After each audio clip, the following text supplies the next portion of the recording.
උතුම් ධර්මදේශනයේ විසිරුවා හැරීමට ප්‍රචාරය කිරීමට උතුම් ධර්ම දානය සිදු කිරීම සඳහා උඩුනුවර ගුණතිලක ආරාම වාසී කතිකාචාර්ය වස්කඩුවේ සුවිමාලි භික්ෂුණීන් වහන්සේ ප්‍රමුඛ මෙහෙණින් වහන්සේලා දායකත්වයේ දරලා තිබෙනවා. උතුම් වූ ධර්ම දානයෙන් ජනිත වන මහා පුණ්‍ය ශක්තිය අද දිනට 67 වන ජන්මදිනයේ දින උඩුනුවර ගුණතිලක ආරාමාධිපති පූජනීය ශාන්ත ධාරණී භික්ෂුණීන් වහන්සේගේ ජන්මදිනය නිමිති කොටගෙන සුබ ජන්මදිනයකට ආශිර්වාදේ පතා මේ උතුම් ධර්මදේශනයේ සිදු කරන ලබන අතර ධර්ම දාණයෙන් ජනිත වන මහා පුණ්‍ය ශක්තියෙන් භික්ෂුණීන් වහන්සේට නිදුක් නිරෝගී සුවපත් භාවයේ ලැබේවා. චිර ජීවනයේම වේවා. නැවුගල සමස්ත ලංකා ජාත්‍යන්තර ශාසනාලෝක භික්ෂුණී සංගමේ නිර්මාතෘ වන්දනීය පූජනීය ගුරු පියාණන් වහන්සේට පුණ්‍යානුමෝදනා වේවා. සසුන් කෙතට ආලෝකයක් වූ පූජනීය ගලිගමුවේ khemaචාරී ගරු තෙරණින් වහන්සේ පූජනීය කෙහෙල් පන්නල සුභද්‍රා තෙරණින් වහන්සේ ඇතුළු අපවත් වී වදාළ අනෙකුත් මෙහෙණින් වහන්සේලාට මේ උතුම් ධර්ම දාණයෙන් ජනිත වන්නා වූ පුණ්‍ය කුසල අනුමෝදන් වේවා. උතුම් වූ නිර්වාණය සාක්ෂාත් වේවා. ශාන්ත ධාරණී භික්ෂුණීන් වහන්සේගේ මව්පිය දෙපළට මේ පුණ්‍ය ශක්තිය අනුමෝදන් වේවා. උතුම් වූ නිර්වාණ මාර්ගයේ පූර්ණේ වේවා. දායකත්ව දරූ මෙහෙණින් වහන්සේලාගේ ගුරු දෙපළගේ අඩුව නොපෙන්නූ උන්වහන්සේලාට ආලෝකයක් වූ උභයාරාමාධිපති පූජනීය රිදීතොටුවේ අභිනන්ද්‍ර තෙරණින් වහන්සේ ඇතුළු සීල භික්ෂුණීන් වහන්සේලාට සාමණේරී මෙහෙණින් වහන්සේලාට නිදුක් නිරෝගී සුවපත් භාවය හා ධර්මාබෝධය ලැබීම පිණිස මේ පුණ්‍ය කුසල් හේතු වේවා. ගෞරවනීය දේශකයන් වහන්සේට සම්බුද්ධ සසුන බබලවන්නට නිදුක් නිරෝගී සුවයත් දීර්ඝ සම්පන්නියත් ලැබේවා කියලා බලාපොරොත්තු වෙනවා. එසේම වේවා කියලා ආශිර්වාද කරනවා.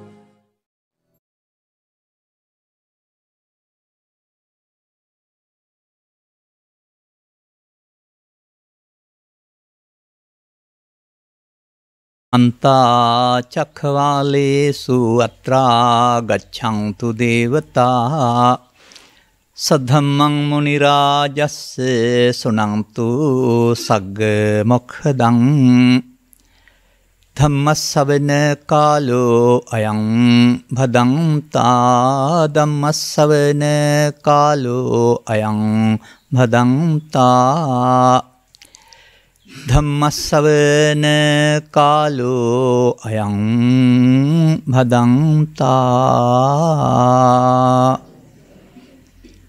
නමෝ තස්සේ භගවතෝ අරහතෝ සම්මා සම්බුද්දස්ස. නමෝ තස්සේ භගවතෝ අරහතෝ සම්මා සම්බුද්දස්ස. නමෝ තස්සේ භගවතෝ අරහතෝ සම්මා සම්බුද්දස්ස. යෝහි කොච්චි ආවුසෝ බික්ඛුවා බික්ඛුනීවා චතරෝ ධම්මා අත්තනෝ සමනුපස්සති නිට්ඨමෙත්ත ගත්තබ්බං පරිහායාමේති පරිහාන මේතං භගවතා තීති.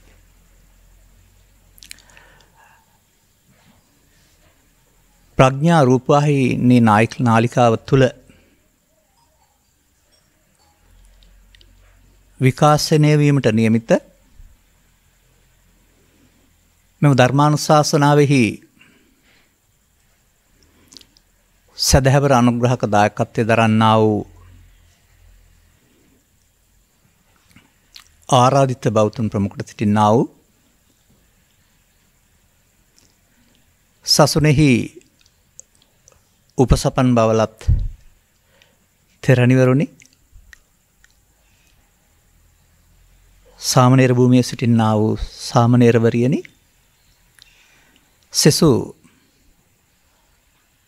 සහයෝගය දක්වන්නා වූ දායක දායිකාවෙනි, ඔබට මෙම ධර්මානුශාසනාව සවන් දෙන්නට නරඹන්නට ලැබෙන්නේ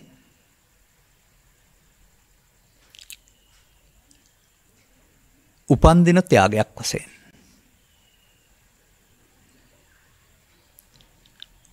ඒ වගේම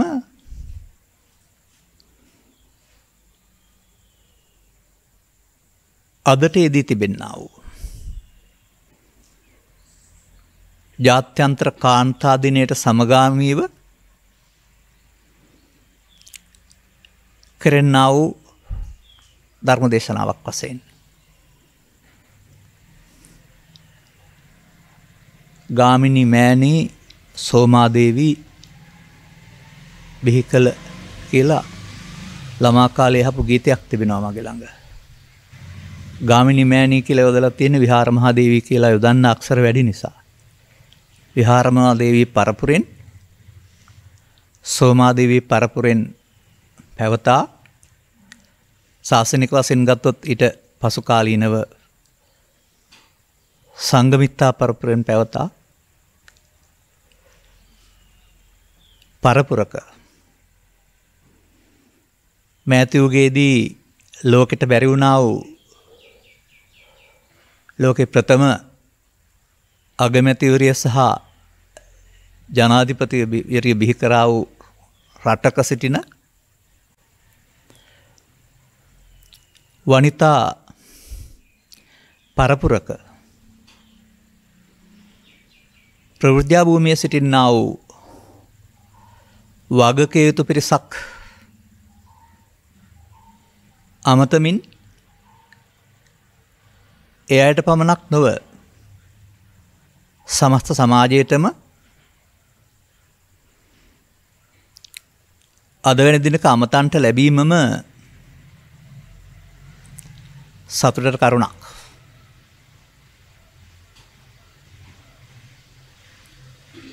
එබැවින් මෙම ධර්මානුශාසනාව විශේෂයෙන් ආමන්ත්‍රණයේදී පවා මම තෝරාගත්තේ භික්ඛුවා භික්ඛුණීවා කියන පද දෙකම ඇතුළත් සූත්‍රයක් වශයෙන්. ඒ ගැන කතා කරන්නට මත්තෙන් දැනගත යුතු කරුණු ටිකක් තිබෙනවා. බෞද්ධ සමාජයක් බෞද්ධ වුණාට බුදුසමේ ගැඹුර හිතේ දරාගෙන සමාජ දෙස සානුකම්පිකව බලන අය නොවේ ඉන්නේ. ඔවුන් හිතන විදිහට බාහිර වශයෙන් සිල්වත් නොවුනොත් ඇදපළදු ඇනුම්පද කියන්න බලාන අය ඉන්නේ.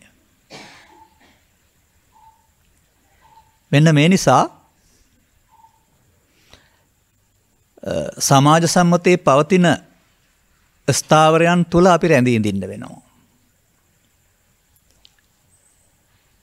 ඒකට බුදුදහම දැනගන්න අවශ්‍ය නැහැ. ඒ පවතින ශික්ෂාපද ටික හඳුනාගෙන සංවර වෙන්න පුළුවන් නම්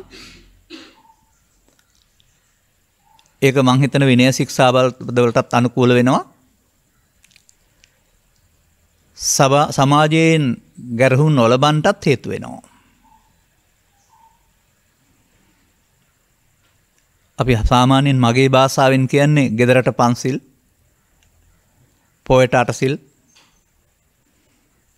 සාමණේර හෝ සාමණේරි දසසිල්, උපසම්පදාවේ ආකාර දෙකක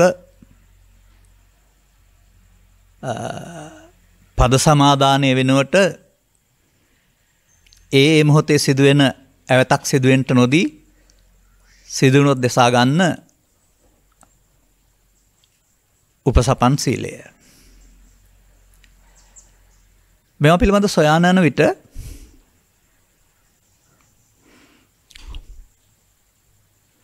මෙන්න මේ දේවල් අමතක කරන්න එපා. තථාගත බුදු පියාණන් වහන්සේ සමාජයට දීපු උපසපන් බවක් තිබුණා. එහි බික්කු උපසම්පදා. පසුව දීපු උපසපන් බවක් තිබුණා. සරණාගමන ගමන උපසම්පදා. මේවා දෙනවටත් වඩා මම දකින්නේ තමා ඒ තුල පිහිටනවායි කියන එක. නමුත් මේ දෙකමත් ඉවත් වුණෙන් පසුව තමයි වර්තමානයේ පවතින ඤත්ති චතුත්ථ කම්ම කියන වචනය යටතේ කර්ම වාක්‍ය 4 වතාවක් කියවීමෙන් පිරිනමනු ලබන උපසපන් බව ලෝකේ නැත්නම් ලංකාවේ පවතින්නේ.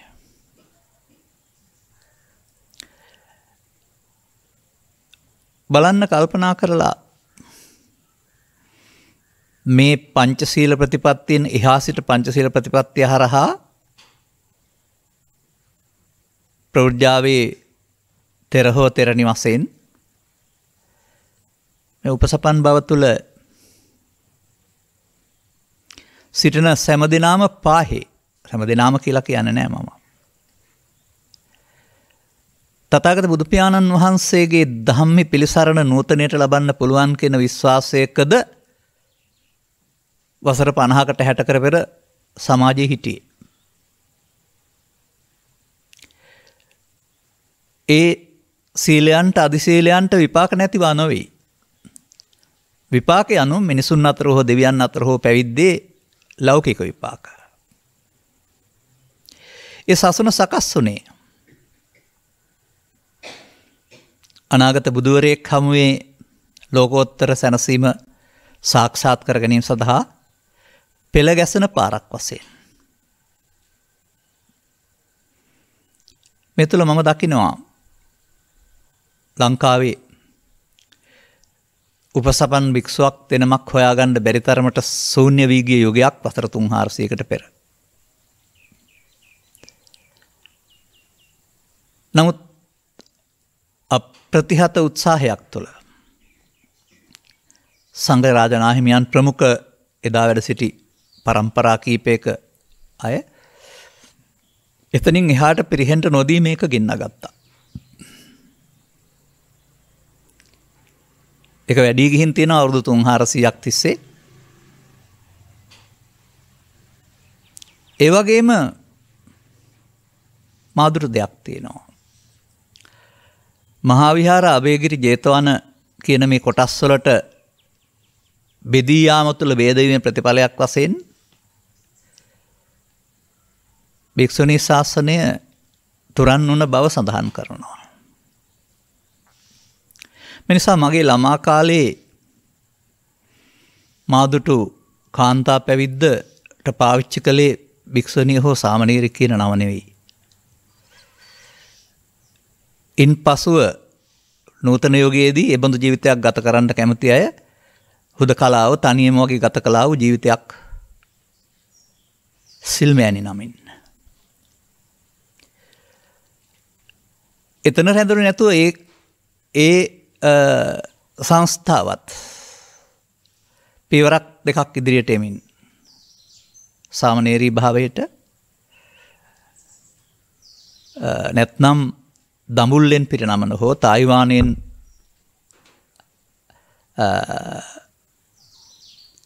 ගෙනෙන ලද උපසපන් බවක් තුළ ලංකාවේ භික්ෂුණීන් සහ භික්ෂුණී භාවයට පත්වෙන්න පැවිදලා ඉන්න සාමණේරවරියන් සිටින බව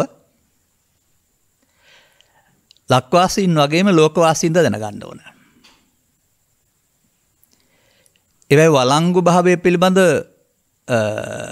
කතා විරුද්ධ වෙන්න පුළුවන් කතා කරන අය ඉන්න පුළුවන්. රාජානුග්‍රහයත් සමහර විට නොලැබෙන්න පුළුවන් අර බලපෑම් වලට යටත් වෙලා. මම එකක්වත් අපිට එහෙම වැදගත් වෙන්නේ නැහැ. ඔබට වැදගත් වෙන්නෙත් නැහැ. මන්දයත් බුදුදහම දේශනා කරලා තියෙන්නේ පුරුෂයා හෝ ස්ත්‍රිය ගිහා හෝ පැවිද්දා කියන මේ පුද්ගලයා මුල් කොටගෙන නෙවෙයි. ඔය සෑම පුද්ගලයෙකුටම මුල් වෙන්නා වූ ඊට වඩා ගැඹුරු ඒකකයක් මුල් කොටගෙන. ඒකට ස්ත්‍රී හෝ පුරුෂ ගිහි හෝ පැවිදි කියලා ભેදයක් නැහැ. තෙරුවන් සරණගත වෙන්න ස්ත්‍රී පුරුෂ ගිහි පැවිදි ભેදයක් තිබුණේ නැහැ නේ. මේ පූර්විකතාවක් සපයන්නේ දැනට යම් ජයග්‍රහණ ටිකක් අත්පත් කරගෙන තිබෙනවා. නමුත් මේ අවසානයේ නෙවෙයි. මෙපමණකින් සෑහීමටපත් වෙන්න එපා. තව එහාට තියෙනවා මේකේ. අන්න සදහම් ඉස්මතු කරගත හැකි නම් සදහම් අනුගමනය කරගත හැකි නම් මේ ඕනෑම භූමියක් තුළ සිටිමින් නිකලස් බවට පත්වීම දක්වා ගෞතම සසුන තුළ යාමට ඔබට මට මගක් විවෘතව තිබෙන බව අමතක කරන්න එපා. එහෙත් පාරම්පරිකව හෝ ඇසුරු කරන අයගේ හෝ ලැබුණා වූ පටු අදහස් මත තුළ හිරවෙමින් මේ ගමන යන්න බෑ. මාසා තිබෙන පරිදි වම් පැත්තේ මොළයට තිබෙන්නේ සම්ප්‍රදායක චින්තනයක්. ඒ සම්ප්‍රදායක චින්තනය තුළ ගෞතමීන් වහන්සේ හිර වුණා නම් රජසැපවල හිර වෙයි, නැත්නම් තාපස පැවිද්දේ හිර වෙයි. ඒ සිරිත් වලිත් ඊට වඩා එහාට හිතන්න පුළුවන්කම තිබුණ නිසා තමයි දකුණු පැත්තේ මොළයෙන් මේ දෙකට හිර වුණු මැදුම් පිළිවෙතක් ඔස්සේ විමුක්ති මාවතක් හෙළි වුණේ. අප සිටින්නේ කිසියම් නීත්‍යානුකූල පැවිද්දක් තුළ තමයි. නමුත් ඒ සම්ප්‍රදාය තුළ හිර වුණා නම් හිතුවා නම් අද මම කියන දේවල් මට කියන්න ලැබෙන්නේ නැහැ. ඒ නිසා ජීවිතය අවුරුදු 45ක් විතර කිව්වට පිළිගන්නෙත් නැතුව, ප්‍රතික්ෂේප කරන්නෙත් නැතුව ගවේෂණාත්මක අපු ගමනක ප්‍රතිඵලයක් තමයි අද අපට සවන් දෙන විශේෂ පිරිසක් මාධ්‍ය 7ක් 8ක් තුළ ලංකාවේ ලෝකේ සිටින්නේ.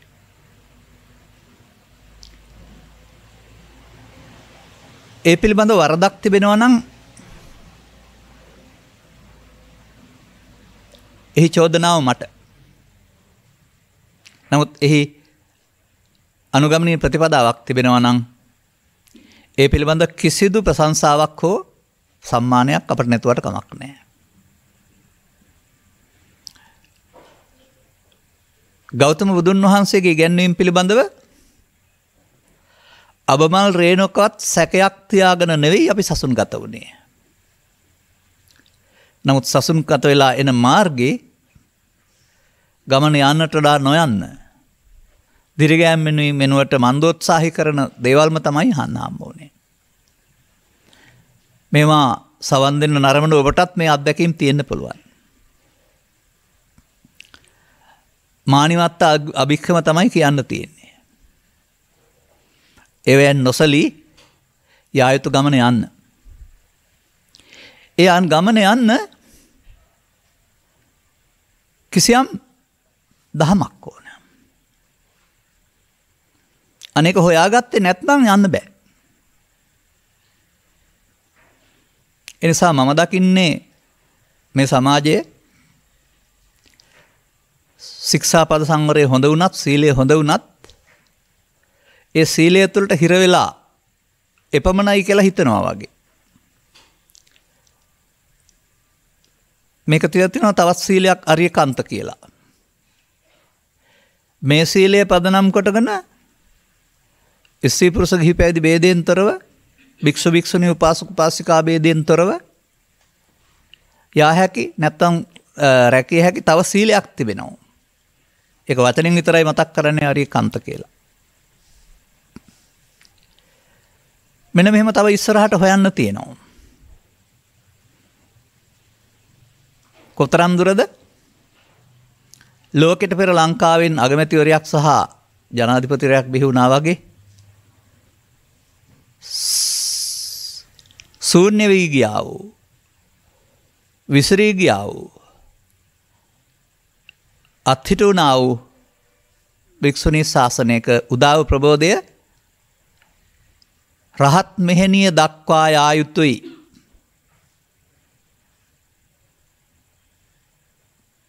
මගේ ආරාධනාව ඒ සඳහා. මගේ අනුග්‍රහය සහ පක්ෂපාතීත්වයත් ඒ සඳහා. ඒ කාගේවත් සම්ප්‍රදායවල් පිළිඅරගෙන හෝ ප්‍රතික්ෂේප කරලා නෙවෙයි. ත්‍රිපිටකයේ කියවාගෙන කොට තේරෙන කාරණා අනුව ඒකට පක්ෂ වෙන්න ඇරුණාම විරුද්ධ වෙන්න කිසිම කාරණයක් නැහැ. මේව නවත්තන්න ක්‍රම නෙවෙයි තියෙන්න ඕන. මිනිස් සමාජයට මේ තුලින් සැලසෙන සෙත තුළ මෙය දියුණු කරලා ව්‍යාප්ත කරලා මතු කරලා ආයෙත් ගන්නයි ඕන. මම දන්නවා ඒ සඳහා නොබියව මෙතරම් විවේචන තිබියදී නොබියව මේ පියවර ගත්තා වූ සත්පුරුෂයන් කීප දෙනෙක් පිළිබඳව. ඔවුන්ට මං සත්පුරුෂයන් කියලාමයි කියන්නේ. ඔවුන්ට මගේ උපහාරය ඔවුන්ට නේ උන්වහන්සේලාට. නම් වශයෙන් මතක් නොකළත්. මේ පසුබිම තුල මා යනවා ධර්මදේශනාවට. අංගුත්තර නිකායේ චතුක්ක නිපාතයෙන් මා සොයා ගන්නවා භික්ඛුවා භික්ඛුණී වා කියන පද දෙක ඇතුළත් පරිහානි නම් වූ සූත්‍රය. අපි අනවශ්‍ය කොටත් බැහැර කරමින් නෙමු. සාරිපුත්‍ර මහරහතන් වහන්සේ භික්ෂුන් වහන්සේලා අමතලා මේ ප්‍රකාශය කරන්නේ. නමුත් අගට තියෙනවා බුදුරජාණන් වහන්සේ මෙහෙම ප්‍රකාශ කරලා තියෙනවායි කියලා. බුදුන්ගේ ප්‍රකාශයක් ඒක එතකොට. යෝහි කෝචි ආවුසෝ. හැවැත්නි. අන්න එතන තියෙනවා භික්ෂුවක් හෝ භික්ෂුණියක්. මම නම් තාවකට එකතු කරනවා උපාසක කෙනෙක් හෝ උපාසිකාවක් කියලාත්. මොකද අප මේ ධර්ම දේශනා කරනු ලබන්නේ සමාජයටනේ.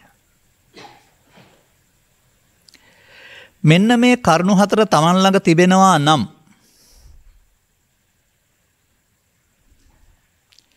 ඒ ඕන කෙනෙක් දැනගන්න ඕන කියලා තියෙනවා.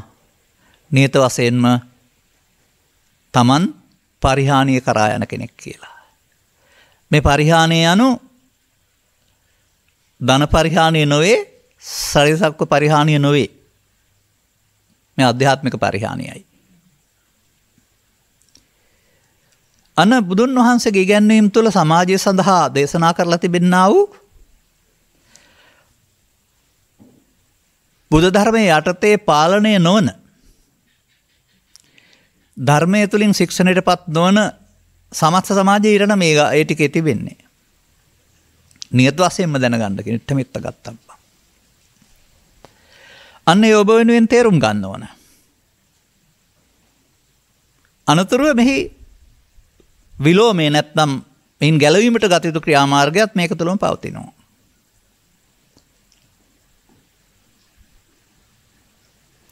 ඒ වචන හතර මොනවද කියලා මම පැහැදිලි කරන්නම්.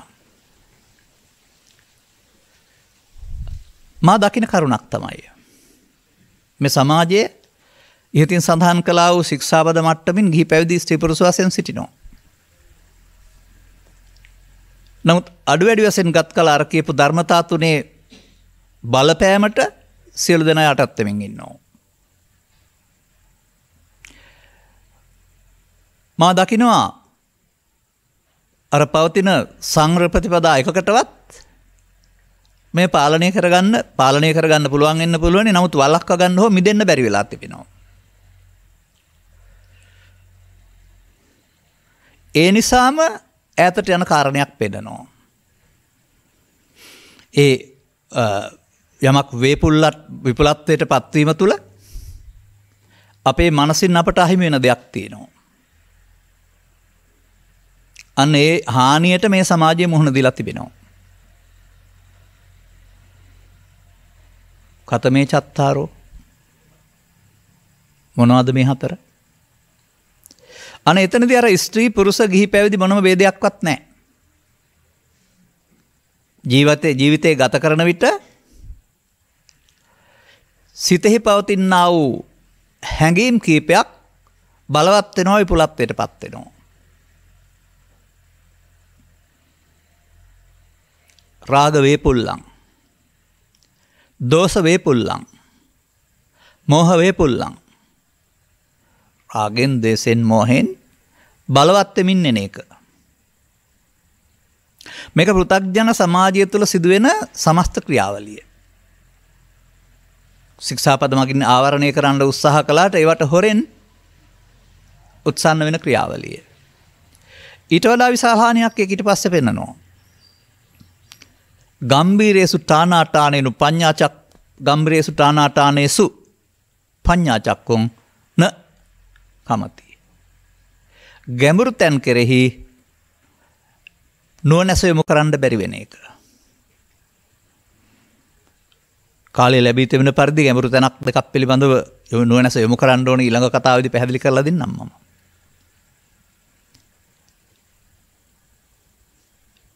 මෙන්න මේ පෙන්වන ධර්මතාවයන් පාලනය කරගන්න අපි පුද්ගලයන් වශයෙන් ආරක්ෂා කරන සිල් ප්‍රමාණවත් නැහැ. ඒවට විපාක නැහැ නොවේයි. ඒක පැවිදි සමාජයේ පුරුෂ පක්ෂයට ප්‍රමාණවත් නැහැ. පැවිදි සමාජයේ කාන්තා පක්ෂයට ප්‍රමාණවත් වන්නේත් නැහැ. ගිහි සමාජයේ කාටවත් ප්‍රමාණවත් වන්නේත් නැහැ. මොකද මේට හොරෙන් මේ අදහස් ටික ඇති වෙන්නේ. ඒ ගැන අවධානයක් මේ බාහිර වශයෙන් තිබෙන සංවරය තුළ ඇත්තෙත් නැහැ. අනේකයි මම මතක් කළේ අපි පුද්ගලයන් වශයෙන් කාය වචන සංවර කර ගැනීම අධ්‍යාත්මිකයේ හිස්කිරීමකින් තොරව වාරණයක් වළක්වා ගැනීමක්. විරමණය. යෙදීම රමණය නම් විරමණය වෙන්වීම. වෙන් වෙන්නේ පව් නිසා හොඳ නැති නිසා. ඔය තථාගතයන් වහන්සේ කියන්නේ පවතිනවා. මිනිස් සමාජයේ පවතින්න ඕන අධිපති භාවයන් තුනක් පිළිබඳව. එක මම නම් ටිකක් ඒක පැහැදිලි කරන්නේ තියෙනවට වඩා වෙනස් ආකාරයකට. එක නීති ආධිපත්‍ය පිළිගන්න ඕන. දෙක පව්පින් විපාකයේ ආධිපත්‍ය පිළිගන්න ගිල පවෙන් වෙන්න ඕන. නීතියට බයේ පවු නොකරන බව, පරලෝ දුක් විපාකට බයේ පවු නොකරන බව, ධර්මයේ දන්නා බැවින් පවු නොකරන බව, ධර්මයේ පිළිසරණින් පවු නොකරන. මෙන්න මෙතෙන්ට ඇවිදින්නේ නැහැ සමාජයේ. අර දෙක විතරයි ඉන්නේ. මිනිසා ධම්මාධිපතෙයියුන් හොයා යන ගමනක් මටත් තිබෙන්න ඕන, ඔබටත් තියෙන්න ඕන. මේ පිළිබඳව කොහොමද අපි හොයන්න ඕන? අටුවා ටීකා ටිප්පණි ඔක්කොමට ආත්ම දෙකක් විතර කියවන්න ඕනේද? එහෙමත් නැත්නම් සුනීතට සෝපාකට පටාචාරාට රජ්ජුමාලාවට හමු වුණ මේ සරල දහම අපි කොහෙන් හොයා ගන්න ඕනේද? මෙතරම් සංකීර්ණ දෙයක්ද මෙය? මතක තබා ගන්නේය. අද මේක ඉතා සංකීර්ණ වෙලා තියෙනවා. හිතන්න බැරි තව කල්ප ගණනක් පෙරම් පුරන්න ඕන විදිහට තමයි අපට ඉගැන්වෙන්නේ උගන්වන්නේ. මේ කිසිවක් නොතිබුණ අටුවා ටීකා ටිප්පණි ශික්ෂාපද මොකවත් නොතිබුණ යෝගයක සුනීතලා සෝපා කළා. බොහොම ලේසියෙන් මේ ධම්මාධිපත්‍යයට පත් වෙනවා. එහෙම නැත්නම් අර වේපුල්ල භාවය වෙනුවට වෙනත් මාර්ගයක් ගන්නවා.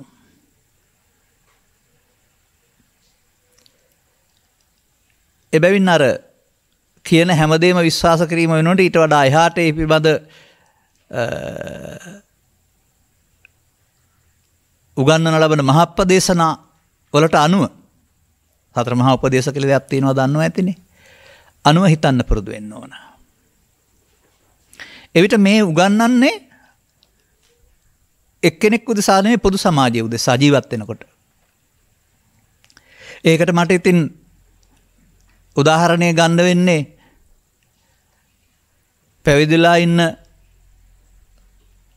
කෙනෙකුගෙන් නෙමෙයි. මොකද උපදිනකොට පැවිදිලා නැහැ කවුරුත්. දරුවෝ හෝ දැරියෝ. ඔවුන් දෙස මම බලනවා. ඔවුන්ට බඩගිනි වුණාට කිරිල්ලන්න දන්නේ නැති අය. නමුත් අඟවන්න ඕන බඩගිනි කියන එක. එහෙට මෙට ඇමරිලා කෙඳිරි ගාලා තමයි අඟවන්නේ. අම්මා දැනගන්නවා එතකොට. එතකොට කිරි හමු වෙනවා. නමුත් එහෙම ගත්තටත් ඊට පස්සේ ගණන් නැතු වෙනකොට තව ටිකක් දවස් යනකොට මේ දරුවා අඬලා ඉල්ලන්න, යටකිරියෙන් කෑ ගහලා ඉල්ලන්න, තරහින් කෑ ගහන්න පුරුදු වෙනවා. ඒ තරහ අම්මගෙන් පරිගන්න යන්නේ නැහැ. පස්සේ දවසට ඉතුරු වෙන්නෙත් නැහැ ඒ මොහොතට.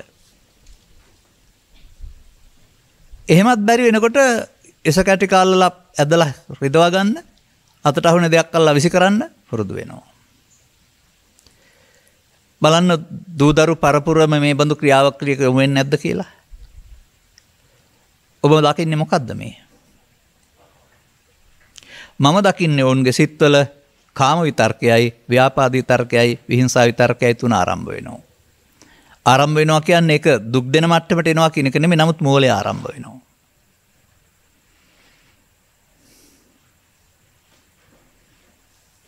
මෙන්න මේ ආරම්භයට එකතු වීමෙන් දක්වපු මේ ප්‍රතිචාරය බඩගින්න නිවා ගැනීමට ප්‍රතික්‍රියාවක් දැක්වීමෙන්, එහෙම නොලවෙනවට තරහින් කෑ ගැසීමෙන්, එහෙම නොවෙනට ඒක සඳහා අවිදැරීමෙන්, මම අරක ගන්න අර අතට අහුවෙන එක ගහන එක සාමාන්‍යයෙන් ලොකු අය නම් අවියක් පාවිච්චි කරනවා විදිහට ආරම්භ කළා වූ මේ ක්‍රියාවලිය සමස්ත සමාජය සිසාරා යමින් ඔවුනොවුන්ට පාලනය කරගත නොහැතුව ජීවිතාවසානය දක්වා යනවා සමස්ත සමාජයේ. මොකද්ද මේ? මේ පිරිහීම මොනවෙන් පිරිහීමද? ධනිය තිබුණ කෙනා ධනෙ විනාශ කරගත්තොත් පිරිහෙනවායි කියනවා. ශරීර සෞඛ්‍ය තියෙන කෙනා බීලා විනාශ කරගත්තොත් සෞඛ්‍යෙන් පිරිහෙනවායි කියලා කියනවා. උපතින් ගෙනාවා වූ පබස්සර විඳන් බික්කවේ චිත්තං ස්වභාවය ක්‍රමයෙන් අපට අහිමි යනවා. මේ පිළිබඳව විසාකාවට ප්‍රකාශයක් කරන තථාගතයන් වහන්සේ ඒසංකෝ විසාකේ සතං ප්‍රියානි සතං තේසං දුක්ඛානි කියලා දේශනා කළා තිබෙන්නේ. අර කරුණු තුන යටතේ චිත්තාභ්‍යන්තරයට එකතු වෙන්නා වූ රාග නැත්නම් ලෝභ නැත්නම් කාම විපුලත්වය, ව්‍යාපාද නැත්නම් ද්වේෂ විපුලත්වය, විහිංසා නැත්නම් හිංසා විතර්ක විපුලත්වය. දරුවෙකුට ආහාර දෙනකොට වැඩෙන්න ආසේ, පැලෑටියකට පොහොර දෙනකොට වැඩෙන්න ආසේ මේ මිනිස් චිත්ත සංතානය තුළ බලවත් වෙනවා. දැන් අන්තරාමල සූත්‍රයට යන්න. මේ පිළිබඳ උන්වහන්සේ වදාහරනවා. අනත්ත ජනනෝ ලෝභෝ, අනත්ත ජනනෝ දෝසෝ, අනත්ත ජනනෝ මෝහෝ. මේ තුන අනර්ථයක්ම ජනනය කරනවා. සිත ප්‍රකෝප කරනවා. මේ තුලින් බයක් ඇති වෙන බව උන් දන්නේ නැහැ. බයං අන්තරතෝ ජාතං තන්ද ජනෝ නාවුජ්ජති. ඒ විතරක් නෙමෙයි. ලෝභ අත්තං නජානාති, දෝසෝ අත්තං නජානාති, මෝහ අත්තං නජානාති, ධම්මං නපස්සති. අන්දන්තමං තදා හෝති යං ලෝභං දෝසං මෝහං සහතේ නරං. ඒ නර ස්ත්‍රී පුරුෂ ගිහි පැවිදි ભેදයෙන් තොරයි. මේන් මුසපත් වුණොත් අන්ධෙක්. මෙන්න මේ අන්ධභාවය මිනිසා දුකට පත් කරන බව. මේ රාග වේපුල්ලම්, දේශ වේපුල්ලම්, මෝහ වේපුල්ලම් විපුලත්වයට පත්වීම මිනිසාට දුක් ගෙනත් දෙන බව ජීවිත දුකයි කියන අය දන්නේ නැහැ. මට නම් ජීවිත දුකයි කියලා ත්‍රිපිටකේ කොහෙවත් හම් වෙලත් නැහැ. සමාජයේ තියෙනවා හැම එකක්. ගීතක් තියෙනවා. ජීවිතේම දුකයි කියලා තපසට ගිය යතිවරුන්ට කියලා තියෙන්නේ. ජීවිතේ දුක නම් තපසට ගිය කියලා ගැලපෙන්නේ නැත් පුළුවන් වෙනවද බේරෙන්න? ඔබ කියවන පොත්පත්වල තියෙන ජීවිත දුකයි කියලාද උපාදානයේ දුකයි කියලාද? ඒ නිසා මේ වචන ගැඹුරට ගන්න නැතුවම වරද්දා ගන්නවා. අපි කියන දේවල්ම අපි කියන දේ වෙනුවට වෙනත් ආකාරයකට ගන්න පුළුවන්. ඒක සමාජය තුළ මම දැකලා තියෙන දෙයක්. මේ නිසා මෙන්න මේ ඇයි මෙහෙම වෙන්නේ? එතකොට ඒකේ පෙන්නනවා නේද ගැඹුරු තැන් කෙරෙහි අවධානය යොමු වෙන්නේ නැහැ කියලා. එතකොට අර වම්මොලෙන් විතරක් හිතලා පොතේ තියෙන දේ ඔක්කොම හරි කියලා පිළිගන්නවා. මේ ත්‍රිපිටකය කියලා කියන්නේ අතින් අත බොහෝ කල් ආපු එකක්. මේක සිංහල පරිවර්තනය කියන්නේ පුහුදුන් පඬිවරු විසින් කරපු පරිවර්තනයක්. 100% නිවැරදි කියන පූර්ව නිගමනයක ඉන්න එපා මේක. පාලිය බොහෝ විට නිවැරදි වෙන්න පුළුවන්. නමුත් නිවැරදි කර ගැනීමට අවශ්‍ය අටුවාවක් තියෙනවා. ඒ මහා පච්චරී කුරුන්දී එහෙම නෙවෙයි. මේ මොනවා පිළිබඳව තථාගතයන් වහන්සේ දේශනා කළා තියෙන්නේ. මේ හැම එකක් තුළම ඔබ සහ ඔබේ සිත කය පිළිබඳව. එහෙම නැත්නම් ඔබේ කය පාලනය කරන්නා වූ සිතේ බලවේගය පිළිබඳව. ඒකට යොදලා බලන්න පුළුවන් නම් ඒක තුළ ඇත්ත වෙන්න ඕන මේවා. එහෙම නැතුව අපි මේක පිටින් හොයන්න ගියොත් බද්දවාගේ කුමාරොන්ට කියපු කතාව වැඩක් නැති වෙනවා. වඩා වැදගත් වන්නේ අනුන් ගැන හොයන එකද තමන් ගැන හොයන එකද? ඒ තමන් ගැන හොයනවා කියන්නේ තමන්ගේ උසමහත පෙළපත් නාමය හොයනවට නෙවෙයි. මේ ලබාගත් ජීවිතේ මම අහනවා දරුවන්ගෙන් නැත්නම් වැඩිහිටියන්ගෙන් ප්‍රශ්නයක්. ඔබ පිළිතුරු දෙන්න ඕනේ නැහැ. කල්පනා කරලා බලන්න. පොදු ප්‍රශ්නයක් මේක. මේ ලබාගත් ජීවිතේ වඩාම සන්තෝෂයෙන් ඉන්නේ සුරතල් දරුවද, තරුණ වයසේ අයද, මැදිවි අයද, මහලු අයද? ධර්මශාලාවේ උත්තරේ වැඩියෙන්ම සන්තෝෂයෙන් ඉන්නේ කුඩා දරුවෝ. ප්‍රශ්නේ පැත්ත මාරු කරනවා. මේ ජීවිතේ වැඩියෙන්ම දුකසේ ඉන්නේ සුරතල් දරුවද, තරුණ අයද, මැදිවි අයද, මහලු අයද? මහලු වී අය.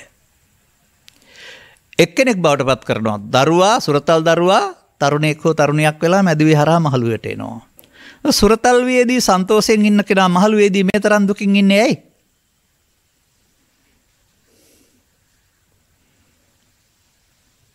මෙන්න මේක තමයි මේ පෙන්වන්නේ රාග වේපුල්ලක්, දෝෂ වේපුල්ලම්, මොහ වේපුල්ලම් කියලා. මේකට පිළියම් අගට ගිහින් හොයපුවාම විසඳුම් දෙන්න කල් නැහැ, මදි. නමුත් පිළියම තේරුම් ගන්න එක හොඳයි.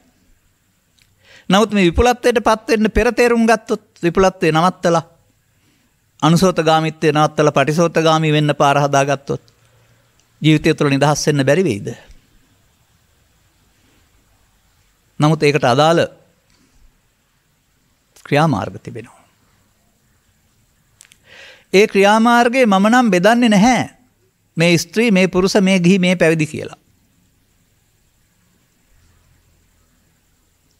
අන්න එතනදී තමයි ඔය ඔක්කොටම එක ක්‍රියාමාර්ගයකට එන්න වෙන්නේ. අපි දැන් මේ ඉන්න ශික්ෂාපද සංවරයේ විවිධ ක්‍රියාමාර්ගනේ. දැන් තවත් දෙයක් මට මතක් වෙනවා. මේ ගමන කියන්නේ වත්මන් සමාජයේ තියෙන පහසුකම් අනුව ගත් කල නෙක සුවද විලවුන්, නැක ඇඳුම් මෝස්තර, එහෙම නැත්නම් තොල් ආලේපන, නිආලේපන කියලා මේ තියෙනවනේ, ලිප්ස්ටික්ස්, කියුටෙක්ස් එහෙම කියලා. මේ ආලේපන වලින් සැප හොයන ජීවිතයෙන් දැනගෙන හෝ නොදැන, කැමැත්තෙන් හෝ අකමැත්තෙන් මිදෙන්න ලැබිලා තියෙනවා. මේ සවන් දෙන නරමන පූජ්‍යපක්ෂයේ ඉන්න අයට අරගොල්ලෝ ඒක සැප හොයපු ආවයි. නමුත් ඕකේ ටික දවසක් ඔය සතුට තියෙන්න පුළුවන්. පිඟාන වෙනකොට පාත්‍රයේ, ඇඳුම වෙනකොට සිවුරේ, දිවස වෙනකොට ආවාසයේ, යනවා වෙනකොට වඩිනවා, මේවා ටික කාලයක් සතුට තියෙන්න පුළුවන්. එහෙනම් ඊතර නතර වෙන්න එපා. අන්තිමට බුදු සමයෙන් පෙන්වන්නේ බාහිර දේවල් වලින් සතුටටපත් වීම නෙමෙයි, තමන්ගෙන් සතුටටපත් වීම. නමුත් ලෝකේ හුරු වෙලා තියෙන්නේම බාහිර දේවල් ආශ්‍රයෙන් තෘප්තිය ලබන්නමයි. දැන් අර මම කියපු කාලේ භික්ෂුණියට මේ රටේ උරුම නැහැ මොකුත්. නමුත් අද මම දන්නවා උපසපන් භික්ෂුණීන් වහන්සේලා සිවුරු පොරවනවා, උපසම්පන් වෙලා ඉන්නවා, දාන සාංගික කරනවා, පොය කරනවා. විශේෂයෙන් මම දන්නේ දඹුලු පාර්ශ්වයේ ආශ්‍රයෙන්. එතකොට දැන් ඒ ටික ලැබිලා තිබෙනවා. ගමේ පාන්සුකලි දෙන්නත් පුළුවන්, ඒක කටයුතු කරන්න පුළුවන්. දැන් හරි කියලා හිතුවොත් එහෙම තවත් ඉතින් ඔය පඬිත විභාගයේ එහෙම ලැබපු පිරිසකුත් ඉන්නවා, කතිකාචාර්ය පිරිසක් ඉන්නවානේ. ඉතින් ඔය අවුරුදු 300ක් තිස්සේ මහා සංඝරත්නය ලැබලා තිනවා. උන්වහන්සේලාට ඕවා ලැබුණයි කියලා ලෝකෝත්තර සුව හම්බෙලා තිනවද? ඉතින් ඕක පිටිපස්සේ ලුහු බඳින එක නෙවෙයි. නමුත් මට මතකයි මෑතදී අප කරපු ධර්ම දේශනාවකට අනුග්‍රහය ලැබලා තිබුණා භික්ෂුණී පරපුරකින්. ඔවුන් කියා සිටියේ වත්මානයේ භික්ෂුණී ශාසනයට උරුම තිබෙන්නා වූ ඉරණමෙන් ගැලවෙන්න රජේ සහ අවධානය යොමු වෙලා සිතක් ප්‍රාර්ථනා කරමින් ධර්ම දේශනා 100ක්. ඒකට අදාළ ක්‍රියාමාර්ගය අරගෙන ඔය එක බාධාවක් අපට වැදගත් දෙන්නේ නැහැ මෙන්න කියලා ප්‍රතිඵල පෙන්නපුවම පිළිගන්න වෙනවා. ඒවට නීති තර්ක තියෙන්න පුළුවනි. එක නීති තර්කයක් තමයි මිහිඳු මහරහතන් වහන්සේ කාන්තා පැවිදි දුන්නේ නැතුව සංඝමිත්තා පැවිදි දෙන්න කියන එක. ඒ තර්කයක් ඔය. නමුත් මේ සමාජයේ කාන්තාවන්ට පැවිද්ද සුදුසු නැහැ, පැවිද්ද නැහැ කියලා කෑ ගහන අයට මට කියන්න තියෙන හොඳ දෙයක්. මගේ ළඟ තියෙනවා මේ තොරතුරක් පෙර ජීවිතේ පිරිමි දරුවන් බවට පත් වෙලා ඉන්න ළමයින්කින් මේ ජීවිතේ ගැහැණු දරුවන් වෙලා ඉන්න අය. දැන් අර කාන්තා පැවිද්දට එරෙහිව කටයුතු කරන අය පිරිනුවම් වඩින්න නැතුව අපවත් විවදාරලා ඊළඟ ජීවිතේට කාන්තාවන් වෙලා ඉපදුනොත් එහෙම දැන් තමන් කරපු අසාධාරණේ තමන්ටම ලක් වෙන්න වෙනවා නේද? එයා හිතන්න ඕනේ ඒක. එහෙම නොවෙනවා නෙවෙයි. එනිසා මේ කාන්තා බව හෝ පිරිමි බව කියන කාරණාව පරිණාමයේ පැවැත්මට අවශ්‍ය කාරණයක් කරනහම දුකින් මිදීමට අවශ්‍ය කාරණයක් නෙවෙයි. ඒකට කරුණු දෙකයි ඕනේ. දුකටපත් වෙන නම් ඕන පංචස්කන්ධයේ ආත්මයවත් පංච උපාදානස්කන්ධ පරිහරණය. දුකින් මිදෙන්න නම් ඕන උපාදානෙන් මිදෙන පාර. මේකට ස්ත්‍රී පුරුෂ ගිහි පැවිදි ભેදයක් එහෙම නැහැ.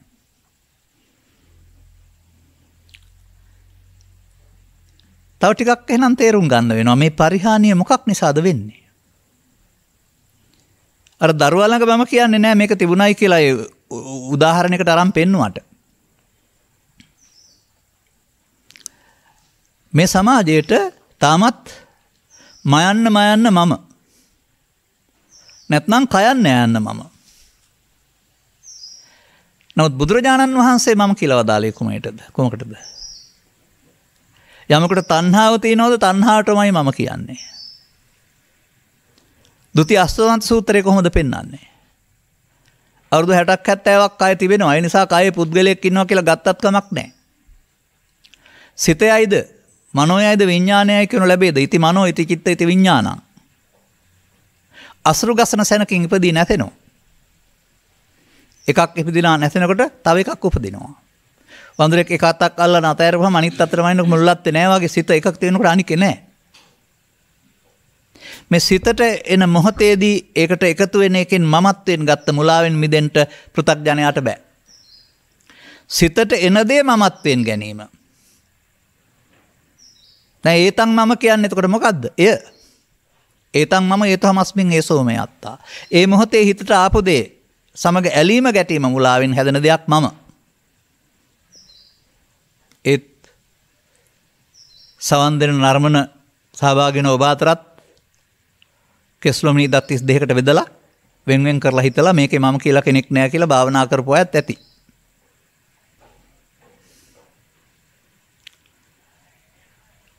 සක්කාය දිට්ඨි. මේ සිංහල පාලි සිංහල ආකාර ආදියෙත් සක්කාය කියන්නේ මේකයි කියලා ලියලා තියෙනවා. දැන් කොහොමද ගොඩ යන්නේ? ගැඹුරු තැන් වලට නෝන නැස නැත්නම්. ඔබේ පරම්පරාවේ පෙර ඥාතිවරයක් වුණ ධම්මදින්න රහත් මෙහෙණිය විසාක සමග සාකච්ඡාවක් කරනවා. ප්‍රශ්නය ආර්යයනි සක්කාය සක්කය කියලා ස්කාය කියන කොපමණද සක්කාය කියලා කියන්නේ? විසාකයනි මේ කයටයි සක්කාය කියන්නේ කියලා නෑනේ. විසාකයනි මේ රූප වේදනා සංඥා සංකාර පහට උපාදානයට හේතු වෙන්නා වූ රූප වේදනා සංඥා සංකාර පහට සක්කාය කියනවා. ඒකට එන දේ මම කොට ගන්නවට සක්කාය දිට්ඨි කියලා කියනවා. දැන් අර රාග වේ පුල්ලම්, ද්වේෂ වේ පුල්ලම්, මෝහ වේ පුල්ලම් මුල ඉඳලම සක්කාය දිට්ඨිය පෝෂණය කිරීමක් නෙවෙයිද?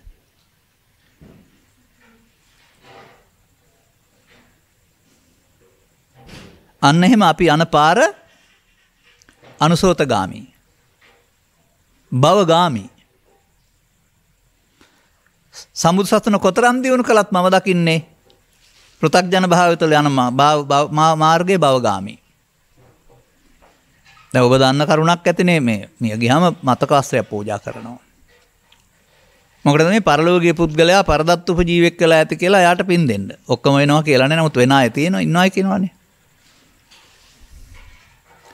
දැන් ඇයි මේ රටේ අංගිලපු හොරෙකුටත් පන්සල් හදපු අම්මා කෙනෙකුටත් ගම දියුණු කරපු මහත්මයෙකුටත් ඔය කියන ශික්ෂාපද සංවරයේ ඉඳලා මෙහෙවරක් කරපු භික්ෂුණියකටත් උපසපන් මහතෙරවරයෙකුටත් අපවත් වී වදාරණේ කරුණාම පිරිනවම් වඩන්නේ කවුරුම නැත්තේ. අපවත් වුණෙන් පස්සේ ඇයි පාංශුකෝලි දෙන්නේ? පරදත්ත උපජීවියෙක් වෙයි කියන සැකේ කාගෙන්වත් නිදහස් වෙලා නැති නිසා නේද? එහෙම නැත්නම් චාරිත්‍රාක් වශයෙන්ද? චාරිත්‍රාක් වශයෙන් නම් දුන්නත් කමක් නැහැ. නමුත් Tamanගේ පරලෝ ගමන අපායට නම් යන්නේ ඔච්චර සිල් රැකලා මොකද්ද කරගෙන තියෙන්නේ? නැත්නම් පරදත්ත උපජීවියා කියන්නේ දුගතිගාමී උත්පත්තියක් නේ. ගෙදරට ආපහු වෙන්න පුළුවන්. එතරම් සිල් රැකලත් යන්නේ එතෙන්ට නම් අර හරක් වරෙකුත් යන්නේ එතෙන්ට නම් මොකද්ද ඒ වෙනස? විශ්වාසයක් නැතිකම නේද මේ තියෙන්නේ. මේ නිසා මා කියන්න හදන්නේ මේක වෙනත් දෙයක් තියෙනවා. බොහොම පොඩි දෙයක් තියෙන්නේ. මෙන්න මේ පරිහානිය සිදු වෙන්නේ කොහොමද? අර කුඩා දරුවා මේකට එකතු වෙලා ප්‍රතික්‍රියා දක්වන්න ගියා වගේ හැම විටම ගැහුවොත් ගහන්න බැන්නොත් බනින්න රිදෙවොත් රිදවන්න පලිගත්තොත් පලිගන්න එකට එක කරන්නමයි ගියේ. අන්න එකට කියනවා මමත්වයේ ක්‍රියාව කියලා. පැලෑටියකට පොර දාන විට වැඩි වෙන්න ආසෙය. මිදුළු අත ගාලා එක තැනකට නම් හැමදාම කසලකට ගහන්නේ කසලකට ටික ටික විශාල වෙන්න ආසෙ මේ චිත්ත අභ්‍යන්තරයේ ලෝභ මූලය, දේශ මූලය, මෝහ මූලය බලවත් වෙනවා. එහි දුර්ගන්ධය තමයි ඊට පස්සේ ලෝභ දේශ මොහ වශයෙන් එළියට එන්නේ සහ මිනිසා දුකටපත් කරන්නේ. නිට්ඨමෙත්ත ගබ්බම් පරිහාමයාමේති. නියත වශයෙන්ම භික්ෂුවක් හෝ භික්ෂුණියක් මේ තුන වැඩි විදිහට කරනවා නම් පිරිහෙනවා කියන එක වදාරලා තියෙනවායි කියලා සරියුත් මහ රහතන් වහන්සේ වදාරන්නේ වදාරලා තියෙන බුදුන් වහන්සේ. ඔය තමයි තවත් සූත්‍රයක තියෙන පරිහාන ධම්මං වෝ භික්ඛවේ දේසිස්සාමි. ඔය තමයි තවත් සූත්‍රයක පමාදෝ මච්චුනෝ පදං. මිනිසාගේ ජීවිතේ බුදුවරයෙකුගේ මඟ පෙන්වීම නැත්වම යන මගේ දුකටපත් වෙන හැටි. නැත්නම් අනුසෝතගාමී ප්‍රතිපදාව. මේකෙන් තව පැති තියෙනවා මට ලැබෙන වෙලාවත් එක්කලා ඒ තරම් කතා කරන්න වෙලාවක් ගන්න බෑ. අපිට අනිත් පැත්ත කතා කරන්න ඕන නේද? මෙන්න මේකේ මම දකිනවා අවුරුදු 70ක් 80ක් ගියාපුවාම තේරුම් ගත්තාම හදන්න තියෙනවා මේකේ හදන්න අර කිලෝමීටර් 70ක් වැරදි පාරකින් 70ක් ආපහු වෙන්න ඕන වගේ. දුක් 100ක් තියෙනවා නම් දුකට හේතු 100ම අයින් කරන්න මහන්සි වෙන්න වෙනවා. මේ නිසා තමයි මම දකින්නේ සිද්ධාර්ථ ගෞතමයන් වහන්සේ ඇතුළු පරම්පරාව නවයවුන් වේදී කලුකෙස් සුදු වෙන්නට පෙර මේ පටිසෝතගාමීත්වයට අවතීර්ණ වුණයි කියන එක. තපසට ගියා කියන එකේ තේරුම ඇද්දක පියාන කැලේට වෙලා ඉඳගෙන ඉන්න ගියා කියන එක නෙමෙයි. ඒක අත්තිකිල මතාන යෝගයේ තපසනේ. බුදු සමයේ පවතින තපස කියලා කෙලෙස් තැවීම කියන එක. කාන්ති පරමන්තපෝතිතික්කා. අර කාන්ති කියන පදෙන් පෙන්වන්නේ ඔය ත්‍රිවිධ විසර්කයම දරා ගන්න පුළුවන් හැකියාව. ඉවසීම කියන්නේ එකක් දෙයක් නෙවෙයි. ත්‍රිවිධ විතර්කයේම පාලනය කරගන්න හැකියාව. දැන් පෞද්ගලික කල්පනා කරලා බලන්න මෙතන ගිහි සමාජය උඟක් අඩුයි. එයත් ඉන්නවා නම් තම තමන්ගේ ජීවිතේ දරුවන් සමග, බිරිඳ සමග, ඥාතීන් සමග, අසල්වාසීන් සමග නැත්නම් ඕනෑම අය සමග කටයුතු කිරීමේදී ඔබට මේ ත්‍රිවිධ විතර්කයේ උත්සන්න වෙලා ඔබේ කය වචන පාලනයෙන් ගිලිහ යන්නේ නැද්ද කියලා. දැන් නැහැ. නමුත් තථාගතයන් වහන්සේ වදාරන්නේ වත් තිබෙන නිසායි උපදින්නේ කියලා. තිබෙන තැනක් නැති වුණාට හේතු වශයෙන් අන්න එහෙම සංගවගෙන තිබෙනවා. මේක ළමා කාලේ සිට මහලු කාලය දක්වා බලවත් වෙන එක තමයි බුදුන් වහන්සේ වදාළ ජීවිතේ දුකටපත් වෙන එක. එහෙනම් අපි මේකේ වළක්වා ගන්න මොකද්ද කරන්න ඕන?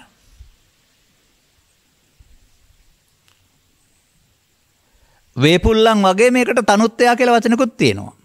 විපුලත්වයටපත් වෙන්නේ මෙහෙමයි, තුනී වෙන්නේ මෙහෙමයි කියලා තියෙනවනේ එහෙනම්. විපලත්වයටපත් වෙන්නේ මේ මොහොතට එන දෙයට එකතු වීමෙන්. අර දරුවා එකතු වුණා. ඇඬීමට එකතු වුණා, තරහට එකතු වුණා, පහර දීමට එකතු වුණා. මේක බලවත් වෙලා යනවා. එන දෙයට එකතු වෙනවා. අන්න එකතු වීමෙන් මොකද වෙන්නේ? ඒක මම බවටපත් වෙලා ජයග්‍රහණය කරන්න ප්‍රතික්‍රියාවක් දක්වන්න ඕන. ගැහුවොත් ගහලා බැන්නොත් බැනලා රිදෙවොත් රිදලා පලි අරගෙන අන්න. එහෙම පාරක අපි ඔක්කොම ඇවිදින් ඉන්නේ. අර බාහිර මොනවා ගැන කතා කළත් මේ පරිහායාමීති. මේ පිරිහීම කියන එක පෘථග්ජන සමාජයේ උරුමයක්. දැන් මේ එකතු වීම වගේ මේ එකතු නොවී ඉන්න බැරිද මේකට? ඒ සඳහා ඔබට මව්කුසෙන් බිහි වුණ පුද්ගලයා වශයෙන් හිතලා බෑ. ජීවිත අවසානයේ දක්වා ගින් මව්කුසෙන් බිහිවීම එකයි මරණ එකයි. එමනේ අපිට පෙනෙන්නේ. නමුත් අර තථාගතයන් වහන්සේ වදාළේ සිතට එන දේවල් මොහොතක් පාසා වෙනස් වෙනවා කියලා නේද? එකක් ඇති වෙයි නැති වෙනවා, තව එකක් උපදිනවා. නම් සිතේ තියෙනවා මොහොතක් පාසා මරණයක්. මොහොතින් මොහොත මේකට අවධානය යොමු කරන්න බැරිද? ඇයි අටුවාවල තිබෙන්නේ මේ ඔය මව්කුසේ උපත මරණ වෙනකොට කන්දේසු ජායමානේසු ජීයමානේසු මියමානේසු කියලා එකක්. ස්කන්ධ නම් වූ සමූහය හට ගන්නා කල්හි, දිරණ කල්හි, මේ යන කල්හි ක්ෂණයක් පාසා උපදින්නෙහිය, දිරන්නෙහිය, මැරෙන්නෙහිය. ඒ ක්ෂණයක් පාසා උපදින, දිරණ, මැරෙන මොහොත මුල් කොටගෙන අපට සිල් රකින්න බැරිද? ඒක ඒකකයක් වශයෙන් ගන්න බැරිද ජීවිතේ? ඒකකයේ කියන වචනේ තේරුම් ගන්න බලන්න. දිගම අනින්න ඕන නම් කිලෝමීටරේ ඒකකේ. ඒකේවා කොච්චරද? බරම අනින්න ඕන නම් ග්‍රෑමේ නැත්තම් කිලෝග්‍රෑමේ ඒකකය. දියරම අනින්න ඕන නම් ලීටරේ ඒකකය. මේ මිනිසුන්ගේ ජීවිත මනින්නා වූ ඒකකයේ බුදුරජාණන් වහන්සේගේ රූප වේදනා සංඥා සංකාර පහ. ඒකට ස්ත්‍රී හරි පුරුෂ හරි තියනවද? එහෙනම් ඒකේ ආත්මයට ස්ත්‍රී පුරුෂ ගිහි පැවිදි ભેදයක්වත් නැහැ. ඒකේ දුකට ස්ත්‍රී පුරුෂ ගිහි පැවිදි ભેදයක් නැහැ. අනාත්මය නිසා දුකින් අතවදීමටත් ස්ත්‍රී පුරුෂ ගිහි පැවිදි ભેදයක් නැහැ කියන එක තේරුම් ගන්න අවශ්‍ය කාරණයක් තියෙනවා. ඒ තමයි අංගුත්තර නිකාය චතුක්ක නිපාතයේ පවතිනවා වැදගත් මාර්ගෝපදේශ 4ක්. ඔබ මේ ආරම් තිබෙනවාද? මැරිලා නිවන් දකින්න උගන්වන අයගේ බණ හරි අනාගත බුදුරජාණන් වහන්සේගේ ශාසනය නිවන් දකින්න ආගහන බණ නෙවෙයි.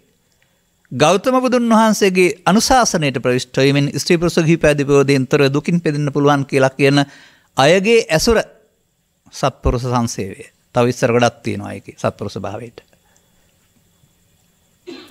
ඔවුන්ගේ කරුණ පැහැදිලි කිරීම සද්ධර්ම දේශනය, ඔවුන්ගෙන් කරුණ අසා ගැනීම සද්ධර්ම ශ්‍රවණය. මේ මූලික කාරණා දෙකක්. සත්පුරුෂ සංසේවය සහ සද්ධර්ම ශ්‍රවණයකින් තොරව 3-4ට යන්න බෑ. අපේ රටේ නම් යනවයි කියලා කියනවා. බෑ. යෝනිසෝ මනසිකාරය සහ ධම්මානුධම්ම ප්‍රතිපදාව තමන්ගේ පෞද්ගලික වැඩක්. මූලික කාරණා දෙකෙන් පස්සේ ආරම්භ වෙන්නේ. ඒ කියන්නේ බණ ටිකක් අහලා තේරුම් ගන්න ඕන කියන එකනේ.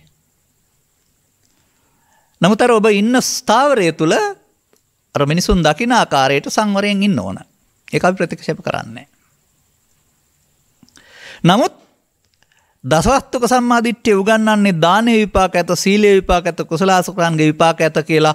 ඔකට විපාක තියෙන්නේ. ඔක කර්මයක්, කුසල කර්මයක්, පුණ්‍ය කර්මයක්. ඔකට ලැබෙන්නේ ආයු වර්ණ සැප බල මිනිසුන් අතර පැවිද්දේ සිව්පසය දෙවියන් අතර මහේ සාක්‍ය භාවය. දසවස්තුක සම්මාදිට්ඨිය සීල විපාක කියන්නේ ඕක. ඉතින් විපාකේ ඕන නම් මොකද මේ සූත්‍රයේ සඳහන් වෙනවනේ මෙහෙම. අලමේව දානානි දාතුන් අලම් පුඤ්ඤානි කාතුන් යත්‍රහි නාම. දන් දෙන්න ඕන, පින් කරන්න ඕන. මොකද දෙවියන්ටත් පැවිද්දන්ටත් ගිහියන්ටත් පින උපකාර වෙන බැවින්. ඒ උපකාර ධර්මයේ ඕන. අපට ඔය අපහසුයක් නැතුව තියෙනවා තිබුණාට මේ ලංකාවෙම මමම කරලා තියෙනවා සිවුරකුයි අඳනකුයි යාවල තියෙනවා කෙනෙක් අතේ. තව අතුර කරේ අරන් එන අය ඉන්නවා. කැඳහා දාන වළඳලා ඉන්නවා. මේ පිටුපස ස්ථානීය දුෂ්කරතාවය විතරක් නෙමෙයි Tamanගේ ඕකත් බලපාන්න පුළුවන් ඔය. පින් මදිකම. ඒ නිසා සසරට පින්වන්තකම අවශ්‍යයි. ඒක නැති වුණත් මොකද වෙන්නේ? යදා පුඤ්ඤක්කය හොති සබ්බං ඒතමිනස්සති කියලා තියෙනවා නේද ත්‍රිපිටකේ. පින් ඉවරුනොත් සීල දේවල් අහිමි වෙනවායි කියලා. මම නම් දැකලා තියෙනවා. ඔය අලුතෙන් මහාන වෙන සාමාන්‍ය අය ටික දවසක් යනකොට වන්දනා කරන එක අතු ගානක ඔක්කොම අතහැරලා පටන් ගන්නවා වෙන මොනවට හරි. වැඩි දවස් ඉන්නේ යනවා. අයි පින් ඉවරයිනේ අලුතින් රැස් වෙන්නේ නැහැ. ඊට එහාට යන්න පාරක් අපට තියෙනවා. ඒකට ඉගෙන ගන්න ඕන කාරණයක් තියෙනවා. ඔබ තුල මා තුල උපදින්නා වූ පංචස්කන්ධයගේ ඉපදීම මැරීම කියන ධර්මතාවය තුලයි රාග වේපුල්ලන්, ද්වේෂ වේපුල්ලන්, මෝහ වේපුල්ලන් සිදු වෙන්නේ. වේපුල්ලන් වගේ මේක එහෙනම් අනිත් පැත්තට හරවන්න පුළුවන් වෙන්නේත් ඒක තුල. මේ නිසා මම දකිනවා සංගතනිකාය කන්දක වර්ගය තුල පවතිනා මේ ස්කන්ධ පංචකේ නම් වූ ඒකකයේ තුල බුදුන් වහන්සේ කළ විග්‍රහය හරිම වටිනවා. හරිම වටිනවා කියලා මම කියන්නේ මෙහෙමයි. දිගු උත්තරයක් දෙන්න නැතුව කෙටියෙන් දෙන්න. මේ සසුන තුළ තිබෙනවද දුකින් මිදීමේ ප්‍රතිපදා යම් තාක් ප්‍රමාණයක්? මට මතක තියෙන කීපයක් කියන්නම්. ත්‍රිවිධ විතර්කයේ බලවත් වීම දුකටපත් වීමයි, ත්‍රිවිධ විතර්කේ ප්‍රහාණය දුකින් මිදෙන මගයි. දේශනාව පංච උපාදානස්කන්ධය තුල. දුකයි හේතුවයි දුක්ඛගාමිනී ප්‍රතිපදාවයි, නැති වූ තැනයි මාර්ගයයි ආර්ය ප්‍රතිපදාව. පංච උපාදානස්කන්ධා දුක්ඛ. කර්මක්ෂය කිරීමේ කර්මය, කර්ම රැස් කිරීමේ කර්ම 3යි, ක්ෂය කිරීමේ කර්ම 1යි. මොහොතක් පාසා කරන්න ඕන. මරණ සතිය රටේ උගන්න හැටියට ජීවිතාවසානයේ මරණය ගැන අදහීනමවන එක තමයි මරණ සතිය. නමුත් ဒုတိ ය මරණ සතියේ පඨම මරණ සතිය උත්තරේ එහෙම පෙන්වන්නේ නැහැ. අර මොහොතක් පාසා ලෝභයේ දේශයේ මොහේ මරණයටපත් වෙන්න පුළුවන්, ජීවිතාවසානයේ මරණයක් නැහැ කියලා තියෙන්නේ. පටිච්චසමුප්පාදේ අපේ පොතේ තියෙන ආත්ම තුනක. ඉස්සර ජීවිතේ ටිකයි අවිද්‍යාව පත්‍ය සංඛාර, එතනින් එහා පැත්තට සංඛාර පත්‍ය විඥාන නාමපුත සලආයතන පස් වේදනා තණ්හා උපාදාන භව මේ ජීවිතේ. ජාති ඊළඟ ජීවිතේට දරා මරණ. පාලි ඉගෙනගෙන බලන්න පටිච්චසමුප්පාදය කියන එකේ තේරුම මොකද්ද කියලා. ආත්ම තුනේ පටිච්චසමුප්පාදයේ ලොකුම ලොකු පල් බොරුවක්. කවදාවත් අනුගමනය කරන්න බෑ. ඉන්ද්‍රිය භාවනා සූත්‍රයේ ගිහින් බලන්න පටිච්ච සමුප්පන්නං කියලා තියෙන්නේ කොහෙද කියලා. සංයුතිනිකාය සූත්‍රවල බලන චක්කුංච පටිච්ච කියලා තියෙන්නේ මොකද්ද කියලා. ඉන්ද්‍රිය භාවනා සූත්‍රය නම් පෙන්වන්නේ ඇහැට රූපයක් හමු වෙන තැන සිදුවෙන දේ පටිච්ච සමුප්පාදය. ඒතං සංකතං ඕලාරිකං පටිච්ච සමුප්පන්නං. ආත්ම තුනක් කොහෙන්ද? ඒක තුලනේ අතීත හේතුයි වර්තමාන ඵලයි වර්තමාන හේතුයි තුනම තියන්නේ. අන්න මම ඔය යන්නේ කොහාටද? ගම්බීරේසු ටානාටානියුතු පඤ්ඤා චක්කුං කමති. ඔය කිව්වට පිළිගත්තේ නැතුව හොයන්න ආපු නිසා. ඒක තව එහාට යමු අපි කාලේ ලැබී තිබෙන පරිදි. එහෙනම් මේ වේපුල්ල පාරේ ගිහින් හරියන්නේ නැහැ. ඒක පෘථග්ජන භාවය. ගෙදර හිටියත්, පන්සලේ හිටියත්, කැලේ හිටියත්. ඒක පෘථග්ජන භාවය. ඕකට ඉතින් ඔය මොනවා හරි කර්මස්ථානයක් වඩා සමාධියක් කරලා කෙලෙස් යටපත් කරන සංසුන් කරන්න පුළුවන්. නමුත් ඒ කෙලෙස් මුල් ගලවලා නෙමෙයි යට කරලා. ඒක ඉතින් බුදුරජාණන් වහන්සේ පහළ වෙනකොට කැලේ ගියපු කට්ටිය කරපු වැඩේනේ අත්කලමතාන යෝගය කියලා. අදත් සම්බුදු සසුනට බොහෝසේ ඇතුළත් කරලා තිබෙන්නේ අත්කලමතාන යෝගී භාවනා කියලා කී දෙනෙක්ද තේරුම් ගන්න? අදාළ කල යුත්තේ කෙලින්ම කරන්න තිබියදී බොහොම පහසුවෙන් ඒක තේරුම් ගන්න නැතුව කවුරු හරි කියන මොන හරි කර ජීවත් වුණාට හමු වෙනවද මේක? ඒ නිසා අපි අර මම මතක් කර මාර්ග එකකින් ආයත් කියන්නම්. පංච උපාදානස්කන්ධයේ උපදින මරණ හැටි තේරුම් ගන්න පංච උපාදානස්කන්ධය තුල ඔබ දැනට ඉන්නේ නිත්සුකාත්ම වශයෙන් සහ බුදුන් වහන්සේ වදාළ අනිත් දුක්ඛ අනාත්ම බලන හැටි බලන්න. ඉගෙන ගන්න. එකක් ඔබ මේ අරමුණට එකතුයි රාගදේශ මොහ වේපුල්ලත්වයට පත් කරන එකේ තේරුම පමාව. පමාදෝ මච්චනෝ පදං. එතනම යොදා ගන්න අපමාදය සඳහා. අපමාදෝ අමත පදං. ඒ සඳහා බුදුන් වහන්සේ සතියක් පෙන්නනවා. සතිය තුලින් තමයි අප්‍රමාද වෙන්න පුළුවන්. පටිච්චසම්පාදේ නම් පෘථග්ජන පුද්ගලයන් පැත්තට අනුලෝම කියලා කියනවා. සතර හදන පැත්ත, සතරෙන් මිදෙන පැත්තට පටිලෝම කියලා කියනවා. ත්‍රිලක්ෂණේ නම් නිත්සුඛාත්ම සසරේ හදන පැත්ත අනිත් දුක්ඛ අනාත්ම නම් ගැලවෙන පැත්ත. මේ ඕනෑම වචනයක් ගත්තාම මේක ද්විත්ත ධම්ම පරයයක් තියෙන්නේ. ඔය ඔක්කොම දැනගන්න ඕන නෑ. එක දෙයක් පහසු දෙයකින් දැනගන්න. තථාගතයන් වහන්සේට එකම ක්‍රමයට දේශනා කරන්න බැරි නිසා තමයි අවුරුදු 45ක් විවිධ මාතෘකා ඔස්සේ ලෝකේ තියෙන සියලුම දේවල් උදාහරණයට අරගෙන ඒ සියල්ලෙන්ම කතා කරන්නේ අපේ සිත කය ගැන අරුණාම ලෝකේ ගැන මොකුත් කතා කරන්නේ.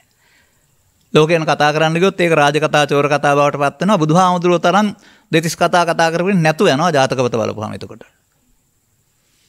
නෑ. ඒකක්වත් දෙතිස් කතා නෙවෙයි. ඒ සියල්ල ජාතකපතල තියෙන දේවල් හඳුනා ගන්න තරම් අපේ නුවණ මදි තව. ඒ හින්දා අපිට ඔය තියෙන සූත්‍රයක ගාථාවක තියෙන දෙකෙන් හඳුනා ගනිමු. අපි ඔක්කොම ඕන නෑනේ.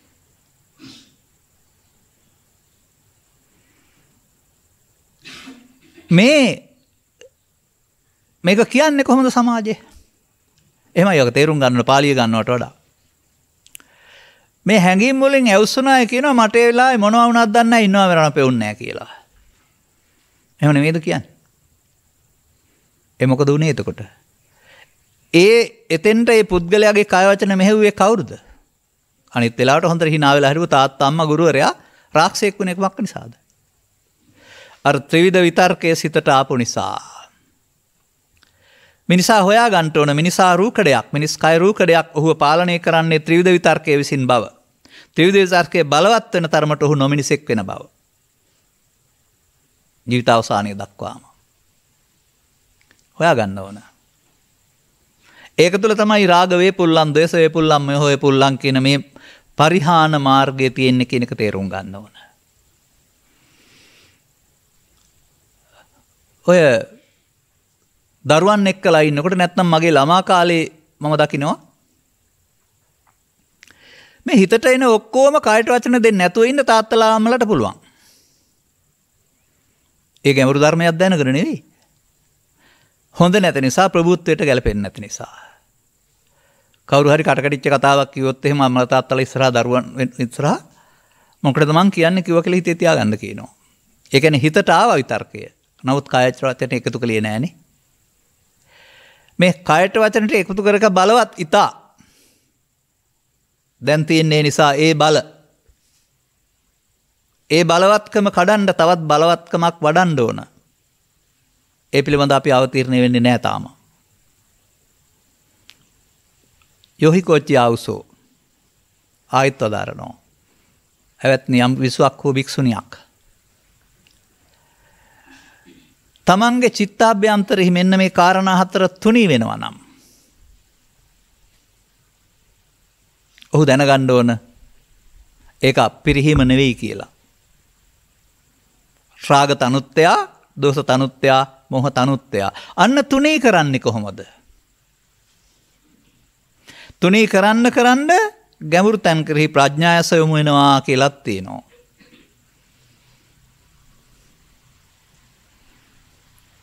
දැන් මට මතකයි මම අවඟුල් උත්සව යනවා ළමයි කාලේ.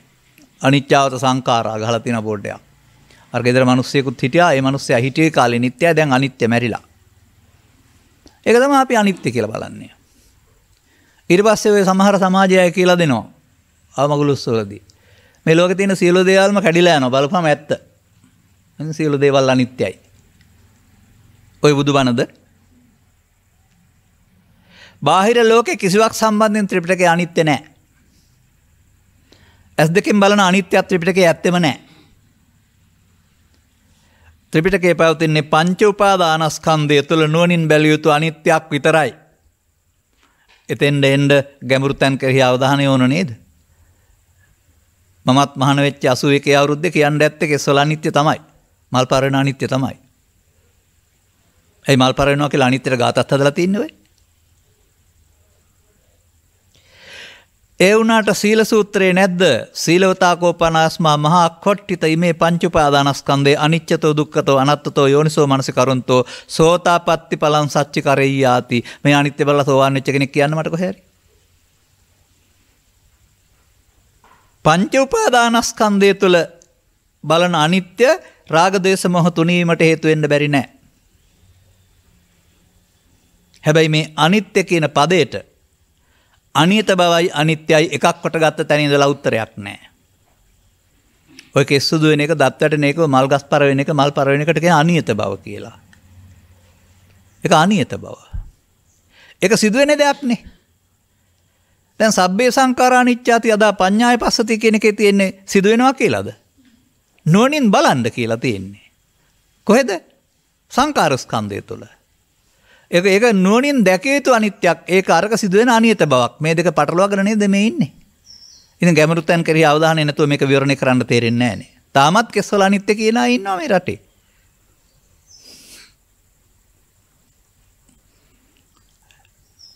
නමුත් විපල්ලාස සූත්‍රය අරන් බලන්න. සත්‍යය හතර ඇවිදින්නේ කොහොමද? දෙපයින් යන්නේ නැහැ, ශරීරයෙන් යන්නේ නැහැ. යන්නේ පවෙන් පිනෙන් ධානය එන්නේ. පවෙන් අපාගත වෙනවා, පිනෙන් කාමසුඛති වෙනවා, ධානයෙන් බඹලෝ යනවා. ඒ වුණාට විපල්ලාස සූත්‍රයේ පෙන්වන්නේ සත්තා ගච්ඡanti සංසාරෝ ජාති මරණ ගාමිනෝ අනිත්‍ය දුක්ඛ අනාත්ම අසුබ දේවල් නිත්‍ය සුඛාත්ම කොට ගන්නා නිසා කියලා. දැන් එහෙනම් පවෙන් පිනෙන් ධානයෙන් නම් සත්‍ය හතර ඇවිදින්නේ පව ඔහුට නිත්‍ය වෙලා. පින ඔහුට නිත්‍ය වෙලා. ධාන ඔහුට නිත්‍ය වෙලා. පවේ පිනේ බැලි ධානයේ බැලිය යුතු අනිත්‍ය කෙස්සරුණේ දත්වල වල කවද්ද රහත්තුකයක් බිහි කරන්නේ. භික්ෂුණීන් අතර තියා භික්ෂුන් අතරවත් මට බොහෝ දේවල් කියන්න තියෙනවා. මේ නිදහසේ කතා කරන්නේ. එබැවින් ඔබට ධර්ම ශ්‍රවණය අවශ්‍යයි. ඔබට නෙමෙයි ඔබ වහන්සේලාට. ධර්ම ශ්‍රවණය අවශ්‍යයි. මේ සම්ප්‍රදායික සීමාවක් තුළ හිර වෙලා ඉන්න එපා. ඒක හොඳයි, වරදක් නැහැ. නමුත් මම මේ ඊයේ පෙරේද මං හිතන්නේ සූත්‍රයක් දේශනා කළා, මට වචනේ මතක් වෙන්නේ ඊයේ පෙරේද නිසා. ඒක තියෙනවා කුසිනාරා වගේ නැත්නම් නෑ සුගත විනය. සුගත විනය සූත්‍රයේ. ඒක තිබෙනවනේ නතර වෙන්න එපායි කියලා. දැන් හරි කියලා. ඒක පවෙන් යුක්ති පිනහරහත් ඊට පස්සේ සෝවාන් සකෘදාගාමී අනාගත අරිහත් දක්වාම නතර වෙන්න එපායි කියලා තියෙනවා. මම මේක දකින ලස්සන දෙයක් තියෙනවා. මේ වැඩේට තථාගත බුදු පියාණන් වහන්සේ වෙනම ජීවිතයක්, වෙනම චරිතයක්, වෙනම වෙලාවක් දීලා නැහැ. අපි තමයි ඒ වරද්ද කරගෙන තියෙන්නේ. මේකට වෙනම වෙලාවක් ඕනේ කියලා. මෞකුසින් බිහි වූ තැන් පටන් නිින්ද හැරුණ විට අනිත් හැම මොහොතේම ඒවට එකතු වීම තුළින් පරිහානියටපත් වුණා නම් එකතු වෙන්න වෙලාවක් තිබුණ නැත්නම් හදන්න විතරක් වෙලාවක් තියෙන්නේ ඇයි? ඒ එකතු වෙන වෙලාව වගේම ඒ වෙලාවමයි හදන්නත් පාවිච්චි කරන්න ආදින් පස්සේ. එහෙමයි මම දකින්නේ. ත්‍රිපිටකේ පුරා පෙරලා බැලුවා. නෑ බාහිර කර්තව්‍ය පිළිබඳ අහනමක් නෑ.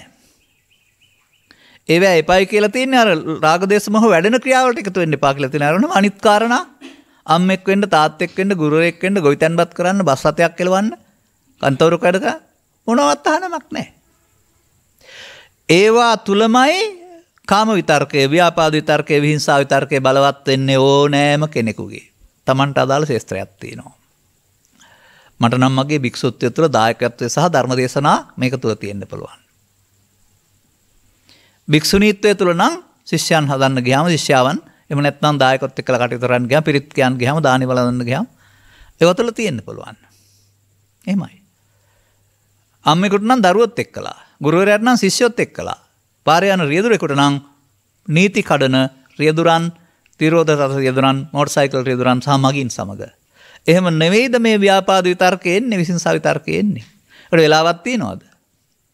ආපු වෙලාවට එකතු නොවී අතහරින්න කියනවා. ඇරුණාම හංගලා තියන්න කියලා මම දකින්නේ නැහැ ත්‍රිපිටකේ තියෙනවා. ඔය ගිරිමානන්ද සූත්‍රයේ පහන සංඥාරම් බලන්න අනුප්පන්නං කාම විතක්කං කියලා තියෙන්නේ කියලා. නෑ uppannං කාම විතක්කං ආදිවාසේති පජහති. uppannං ව්‍යාපාද විතක්කං ආදිවාසේති පජහති. uppannං විහිංසා විතක්කං. එහෙනම් උපදින්න ඕන නේද ඒවා? උපදින්නේ ඇයි? අර කුඩා දරුවේ කාලේ තියලා බලවත් කරපු නිසා. තියලා බලවත් කරපු නිසා නෙමෙයි උපදිනකොට එකතු වෙච්ච නිසා. අන්න ඒකට තමයි සංස්කාරයන්ගේ නිත්සුකාත්මය කියලා කියන්නේ. පැහැදිලි කරන්න වෙලාවක් නැති වුණාට. ඒවා මගේ ආත්ම කොට ගත්තා අපි. ඒතන් මම ඊතමස්මින් ඒසෝ මේ අත්තා පෘථග්ජනයාගේ දර්ශනයයි. ඒක කොහෙන්ද නිවන් මගක්? ඒක භවගාමීනේ. දැන් නේතං මම නේතෝහමස්මින් තෙන්ට යොදන්න වෙනවා. අර අදිවාසී වෙනුවට නාදිවාසේති පජහතිනේ. එහෙනම් ත්‍රිවිධ විතර්කයේදී ඒකට එකතු නොවීම සඳහා ස්ත්‍රියට පුරුෂයාට ගිහියාට පැවිද්දාට සුනීතට සෝපාකට කියලා වෙනම ක්‍රමයක් තියෙයිද? ලේසි වෙන්නේ නැද්ද? වැඩෙනවා වගේම එකතු වීමෙන් එකතු නොවෙනවා නම් තුනී වෙනවා. මේකට හොඳම අවස්ථාව අපි ළඟ පවතින්නේ. මේ බුදුන් වහන්සේ වදාරපු න්‍යායක් තියෙනවා. නාහං භික්ඛවේ අඤ්ඤං ඒකදම්මම්පි සමනුපස්සාමි යං එවං ලහු පරිවත්තං එතෙදං චිත්තං. අනේ මම බුදු ඇසින්වත් දකින්නේ නැහැ. හටගත්ත ගමන් නැසෙන දෙයක් සිත තරම්. ඔබ හිතනවාද මව් කුසේ ඉඳලා මැරකම් මේ හිත තියෙනවයි කියලා? නෑ, එහෙන් කනෙන් නාසයෙන් දිවෙන් කයෙන් සිත උපදිනවා නැසෙනවා. ඉපදීම සහ නැසීම ඊට අයිති උරුමයක්. ඉපදී නැසෙන්න පෙර අල්ලා ගැනීම අපි කරන්නා වූ මෝඩකමක්. අන්න එතනයි සසර හැදෙන්නේ. ඉපදී නැසෙන්න ඇරියා නම් ඕක නෑ. අපි අල්ලා ගන්නවා. එතකොට මමත්වෙන් ගන්නවා. එතකොට අනාගත විපාකයක් සඳහා හේතු ඉතුරු වෙලා සසර ගමනක් හැදෙන්න පටන් ගන්නවා. පෘථග්ජන පුද්ගලයා දන්නේ පවෙන් සසර හදන්න, පිනෙන් සසර හදන්න, ධානයෙන් සසර හදන්න ඇරුණාම පෘථග්ජන පුද්ගලයා සසර නවත්තන තැන දන්නේ නැහැ. ඒකයි පෘථග්ජන කියන්නේ. ඔබ හිතනවාද සසර තියෙනවා කියලා? නෑ, සසරක් හදනවා හැමෝම. තම තමන් අනුගමනය කරන මමත්වයේ ක්‍රියාවේදී අනාගත ඵල විපාක උතින් අනාගත ඵල උපදින්න හේතු දැන් තියෙනවා.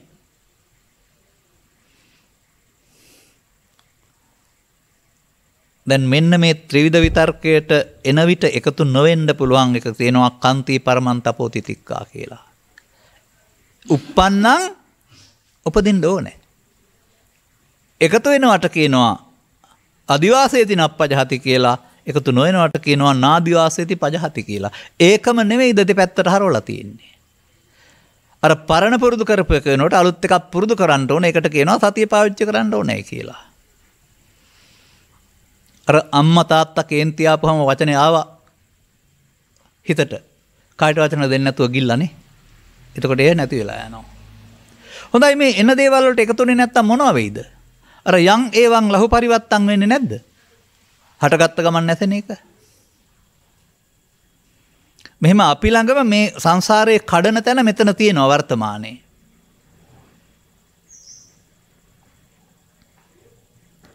හෙට ඉඳලම බැරිද හඳුනා ගන්නකෝ ඔය තම තමන් ජීවත් වෙන ශේස්ත්‍රයේදී මම මෙහෙම කියන්නම්. අපි මේ ළමා කාලේ තරුණ කාලේ මේ බාහිර දේවල් දිහා බලමින් කල්පනා කළේ මේවා නෙමෙයි සැප තියෙන්නේ කියලා. එහෙනම් අපි ඒවැය සැප හොයනවා කියලා හිතන් ඉන්නේ. නමුත් නිබ්බේධික සූත්‍රයේ ගාථාවරම් බලන සංකප්පරාගෝ පුරිසස්සකාමා. ඒක කියන්නේ ලෝකේ ඇති කාමයක් නෑ, තමන්ගේ සංකල්පයක් කියලානේ කාමේ. මම මේක හොයනවා. වැරදිද මං හොයපු එක? ඉතින් හොයලා චිත්‍රපටි හෝල් එකට ඒ කාලේ ගිහින් තියෙන තරුණ කාලේ දැන් ගිහින් නැති වුණාට ඒකේ මන් තිරයක් දිහා බලලා මේක හදා ගන්නවා, ගලප ගන්නවා. රිදී තිරයට සෙවනැලි ටිකක් වටෙනවා. ගැලරියේ සිට බැල්කනිය දක්වා ඉන්න අය අඬන්නේ, දොඩන්නේ, වැළපෙන්නේ, හූ කියන්නේ, තව જાති උපදවා ගන්නේ ඇත්ත දෙයක් තිබිලා දරකේ. ඒක දිහා බලලා Tamanගේ කාමයේ රාගය උපදවා ගන්න එක නෙවෙයිද අපි මේ කරන්නේ? බාහිර දෙයක් උදව් කරගෙන Tamanගේ හිතේ තියෙන දේ උපදවාගෙන සිතරවට්ටා ගැනීම නෙවෙයිද මේ කරන්නේ? කාමයේ විඳිනවායි කියලා. ඕක තේරෙන්න ඕන. ඒක තමයි සුපිනෝපමා කාමා. කාමයේ කියන්නේ සීනයක් කියලා පෙන්ලා තිබෙන්නේ. ඒක තමයි එක මස් කටුවක් කියලා තිබෙන්නේ. මගේ ධර්ම දේශනාවල මස් කටු හොඳට තියෙනවා. ඒක තේරෙයිද දන්නේ නැහැ. සාමාන්‍යයෙන් වසර 25ක් විතර තිස්සේ කියනවා තේරුම් ගත්ත අය කී දෙනාක් දන්නේ නැහැ ඉන්නේ. අර තිරෙන් ගන්න. තිරේ ශ්‍රීදි තිරයක්. ඒකට වැටෙන්නේ සෙවණලි විතරයි. නමුත් ඒවා දිහා තිබෙන නිර්වත් හරි, අඩ නිර්වත් හරි, නැත්නම් කාමුක හරි, නැත්නම් සටන් හරි, තව සෝකී හරි දර්ශන ඒවා නිසා තමන්ගේ හිතේ නේද උපදින්නේ. ඒක එකක්වත් නැහැ නේද? ඔයගේ තමන් හදාගත්ත සිතුවිල්ලක් නේද මේ කාමයන් විදිනවා කියන්නේ. ඒ නිසා නේද කොච්චර වින්දත් ඇති වෙන්නේ නැත්තේ. ඒක නේද බුදුන් වහන්සේ නේතේ කාමායානි චිත්‍රානි ලෝකේ විචිත්‍ර ලෝකේ ඇති කාම වස්තුවක් නෑ, තමන් හදාගත්ත එක විඳිනවායි කියලා කියන්නේ. එහෙනම් දැන් මේ කාම විතර්ක, ව්‍යාපාද විතර්ක, විහිංසා විතර්ක කියන තුන ලෝභ දේශම වශයෙන් තුනක් ගතට අන්තිමට මේක එකක්. මේ තුනේම විස්තර කරනවා ලෝභ දේශ මොහ යටතේ අකුසල මූල යටතේදී වදයට බන්ධනයට ලක් කරන්න, රිදවන්න, ගමෙන් පන්නන්න, ඒ දේවල් උදුරා ගන්න, අපහාතයට ලක් කරන්න, පෙස්සන් ගහන්න. එහෙම නෑ. අදනේ පෙස්සන් ගහන්න ඒ කාලේ තිබිලා නෑ. එහෙම නැත්නම් අදෘශ්‍යමාන යంత్ర මන්ත්‍ර ගුරුමක් කරලා ඒ දේවල් අයිති කරගන්න සහ දුර්වල කරන්න පෙළඹෙනවා නම් මේ හැම එකක්ම ලෝභ දේශ මොහ නැත්නම් ත්‍රිවිධ විතර්ක අකුසල මූල කියලා. අකුසල මූලයට එකතු වෙන්න එපා කියන එක බුදුහාමුදුරන්ගේ ඉගැන්වීම. හෙට උදේ ඉඳලාම ඕක එන වෙලාව අල්ලා ගන්න පුළුවන් නම් කායට වචන නොදී ඉන්න පුළුවන් නම් ආරම්භ වෙනවා නේද? නමුත් තව දැනුවත් වෙන්න වෙනවා. තම තමන් කල්පනා කරලා හඳුනා ගන්න තමන් ජීවත් වන ශේස්ත්‍රය කුමක්ද? ඒකේදී මේ හංගවා ගත්තා වූ විතර්ක තුන එන්නේ කොයි වෙලාවේද? මම නම් මෙහෙම දකිනවා. අවුරුද්දක් තිබුණත් ගිනි පෙට්ටියයි කූරයි එකට හැප්පුණේ නැත්නම් ගිනි ගන්න යනවා. තියෙනවා සද්ද නැතුව. හැබැයි දෙකේම තියෙනවා ඇතුලේ හංගලා ගැටෙන ගමන් ගින්දර ගන්න පුළුවන් හැකියාව. ඒ වගේ ඔබේ ඇහැට කනට නාසයට ඔබේ අනිත් අය සමග ගැටෙද්දී මේ චිත්තාභ්‍යන්තරයේ තියෙනක උපදින්නට ගැටුණ ගමන් එනවනේ. එන්නේ තියෙන නිසා නේද? තිබෙන්නේ ළමා කාලේ ඉඳලා එකතු කරපු නිසා නේද? මම කතාවක් දෙකක් කියන්නම් තව විනාඩි කිහිපයක් අරගෙන.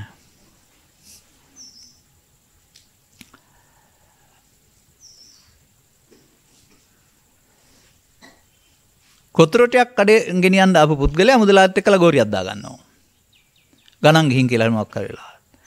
ආව ව්‍යාපාදී තර්කය අතහරින්න දන්නේ නැහැ. ගෙදර ගිහින් පිහියකුත් තරන් ආවා. දැන් මොකටද ගිහින් තාවි තර්කයට කොටන්න.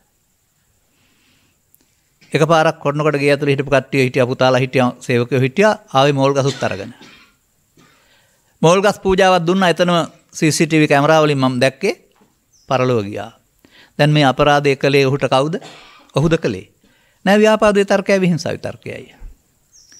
ඔහු පරලොව මුදලාලිට අතක් නෑ, දරුවෝ ටික හිරේ. මේ වරද කළේ පුද්ගලයෝද ව්‍යාපාදයේ තර්කයයි විහිංසාවේ තර්කයයිද? මුදලාලි කෙනෙක් බින්දක් එක්කලා යන වයසෙන් ටිකක් ලාබාලයි තරුණයි සැකේ ගෙනාපු දවසේ ඉඳලා දෙවෙනි විවාහය. ඉතින් ඒ නිසා මෙතන අර්බුදයක් වෙනස් සම්බන්ධතා තියෙනවා. හැමදාම තරහ වෙලා යනවා, ගෙදර එනවා තරහ වාදයක්. දෙන්න ඈත් වෙනවා. දවසක් ඇවිලී ගියා විවාදේ ඉන්න හම්බුන්නේ යන්න යනකොට ජනලෙන් තිබ්බ වැඩි. කාන්තාව එතන මැරිලා වැටෙනවා. වෙළඳ ව්‍යාපාරයේ බංකොලොත් ඔහු හිරේ. මේ වැරද්ද කළේ පුද්ගලයාද ව්‍යාපාදී තර්කයේද? ඔබ තේරුම් ගන්නවද මේ සමාජයේ අපරාධ කරන්නේ මිනිසුන් හෝ ගැහැණුන් නොව කාම විතර්කයයි, ව්‍යාපාදී තර්කයයි, විහිංසා විතර්කයයි කියලා? මේ තුන මරා ගන්න නෙමෙයිද බුදුහාමුදුරුවෝ ලෝකෙට ධර්ම දේශනා කරලා තියෙන්නේ පහන සංඥාවල? මේ තුන නැත්නම් මේ අපරාධ සිදු වෙනවද? ඉතින් මේකනේ වන. මේකට එකතු නොවි අතහරින්න. එකතු වෙනවට නිත්සෝකාත්ම කියලා කියනවා, එකතු වෙනවට අනිත්‍ය බලනවා කියනවා. කියන්න දෙයක්ද? සිතට එනවා. සිතට ආවට කායට වචන නොදී හිටියොත් අර ලහු පරිවත්තන් න්‍යායට යටත් වෙනවා. මේ මොහොතේදී ඇසෙන් කනෙන් නාසෙන් දොරවල් හයෙන් කාරණා උපදින්න පුළුවනි. තව ඉරියව් හතරයි තියෙන්නේ අපට. අවදි වී සිටියේදී, කියන්නේ දිගා වී සිටියේදී, වාඩි වී සිටියේදී, ඇවිදිද්දී, හිටගෙන ඉනිද්දී. සතර ඉරියව්වේ පස් දොරින් ත්‍රිවිධ තර්ක සංසිඳීම නැමැති භාවනාව තේරුම් ගන්න පුළුවන් නම් වෙනත් විදර්ශනාවක් ඕන නැහැ. ඒක තමයි විදර්ශනාව. අරමුණු විදර්ශනාව. එකපාරක් විතරයි ඔය කිව්වේ. දැන් ඉතින් මේක තව චුට්ටක් කියන්න වෙනවා. මොකද්ද? අර ගම්බීරේසු ටානාටානේසු කියන එක. ගැඹුරු තැන් කෙරෙහි අවධානය යොමු කරන්න ඕන. කවුරුවත් කීවට කෙස් අනිත්‍යයි කියලා පිළිගන්න එපා.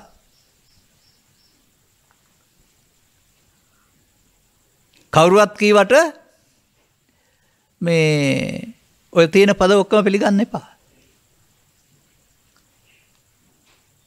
මම එක දෙයක් කියනවා. මේක සමග ගැටෙන්නේ නැතුව, විරුද්ධ වෙන්නේ නැතුව ගිහින් කල්පනා කරලා බලන්න. ළමා කාලේ මම ඇසුරු කරපු අය, සමහර කපු මහත්තුරු, එද මහත්තුරු නැත්නම් ව්‍යාපාරිකයෝ. ඔන් මේ පංචස්කන්ධය කියලා මට කිව්වේ කයට. පංචස්කන්ධ මහලු වෙනවා, පංචස්කන්ධ වලට ණය දෙන්න එපා කියලා කිව්ව වරුණාම ඒ පුද්ගලයා සංකේතවත් කරන පදයක්. ඒ 1960 70 කාලේ හිටියේ. මාධ්‍ය තුනකින් ඉගෙන ගන්නකොට බුද්ධ ආගම, එතකොට රූප වේදනා සංඥා සංකාර පහක් කියන වචනයක් නම් ඉගෙන ගන්නවා. අර පංචස්කන්ධයේ ශරීරයේ කපු මහත්තයාට, වෙද මහත්තයාට දැන් ඊළඟට බුද්ධාගම පොතේ වචනස්කන්ධය. වේදනා සංඥා සංකාර නාම රූප කය. නැත්තම් සතර මහා භූත. සමහර පොත්වල වරහන් ඇතුළෙම චත්තාරා මහා භූතෝ කියලා ලියලක් තියෙනවා. පාලියේ නෑ එහෙම. සිංහල පරිවර්තන. රාජ්‍ය නොවන.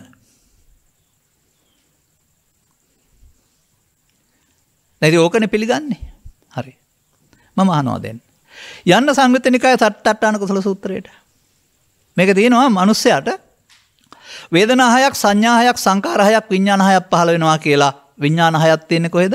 චක්කු සෝත ගාන જીවහා කාය මන. ඒනේ විඥාන හය. ඒවා කොහෙද තියෙන්නේ? ඇහි කනේ නාසය දිවේ කය නේද? එහෙනම් වේදනා තියෙන්නේ ඇහැ කන නාසය දිව කය මුල් කොටක සංඥා සංකාර.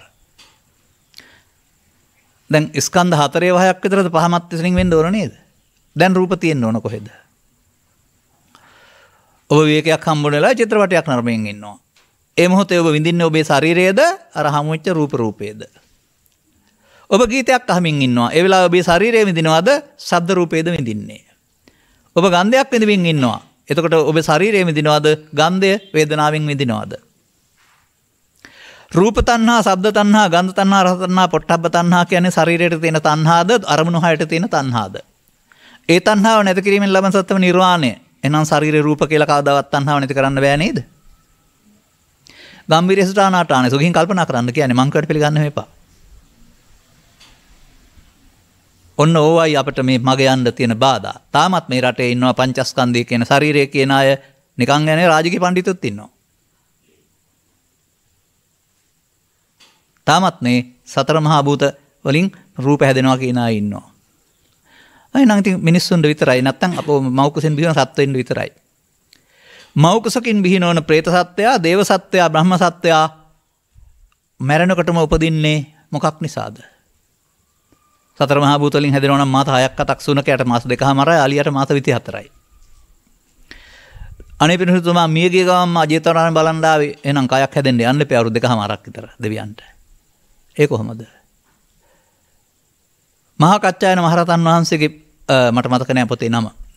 ත්‍රිපිටකයේ තියෙන අටුවාවක්. මෙන්න මේක මතක තියාගන්න. උන්වහන්සේ වදාරනවා සත්වයාට ජාති, ජරා, ව්‍යාධි, ශෝක මරණ තියෙනවා. දෙවියන්ටත් ජාති තියෙනවා, මරණ තියෙනවා, ජරා ව්‍යාධි නෑ. ඇයි? දෙවියන්ට ගණකයක් නැති බැවින්. හින්දු ආගමේ දෙවියන් මෙහෙ අං තියලා බඩවල් හදලා 12ක් හදලා හැදුවට බුදුසමේ දෙවියෝ කොහෙද ඉන්නේ? පිණින් ඉපදිච්ච දෙවියෝනේ. ඕපාතික ප්‍රතිසන්දි. ජරා ව්‍යාධි නැත්නම් මොකක් නිසා ගණකයක් නැති. එහෙනම් පටාවි ආපෝ තියෝ නෑනේ දෙවියන්ට.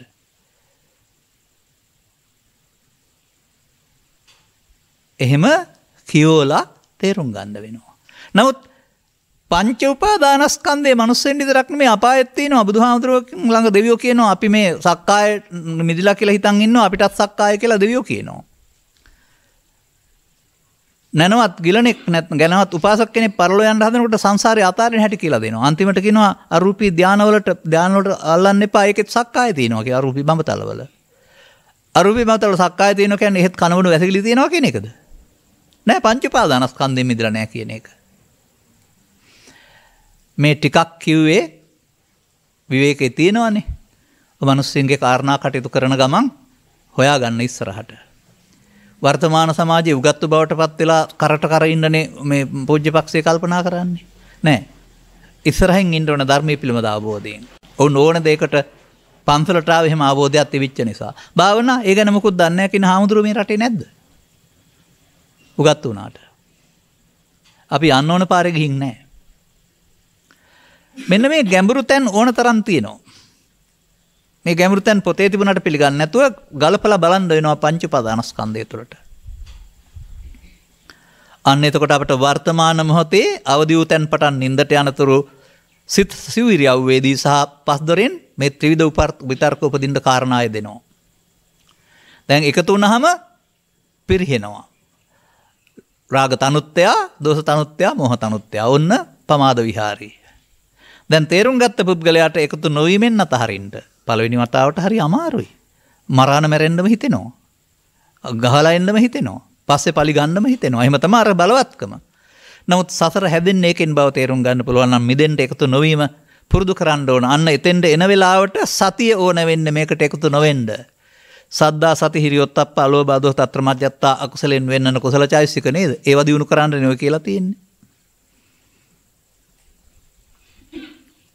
දියුණු කරන්න ඕන. එතකොට අපට හොරෙන් යන්න බැරි වෙනවා. දැන් සූවිසි ප්‍රත්‍යවල ප්‍රතිතුනම් මෙතෙන්න මම ඉදිරිපත් කරන්නම්. අජාසත් රජුරු තාත්තා මැරුවා. වැරදි කියලා පිළිගත්තේ නැහැ ඒ කාලේ.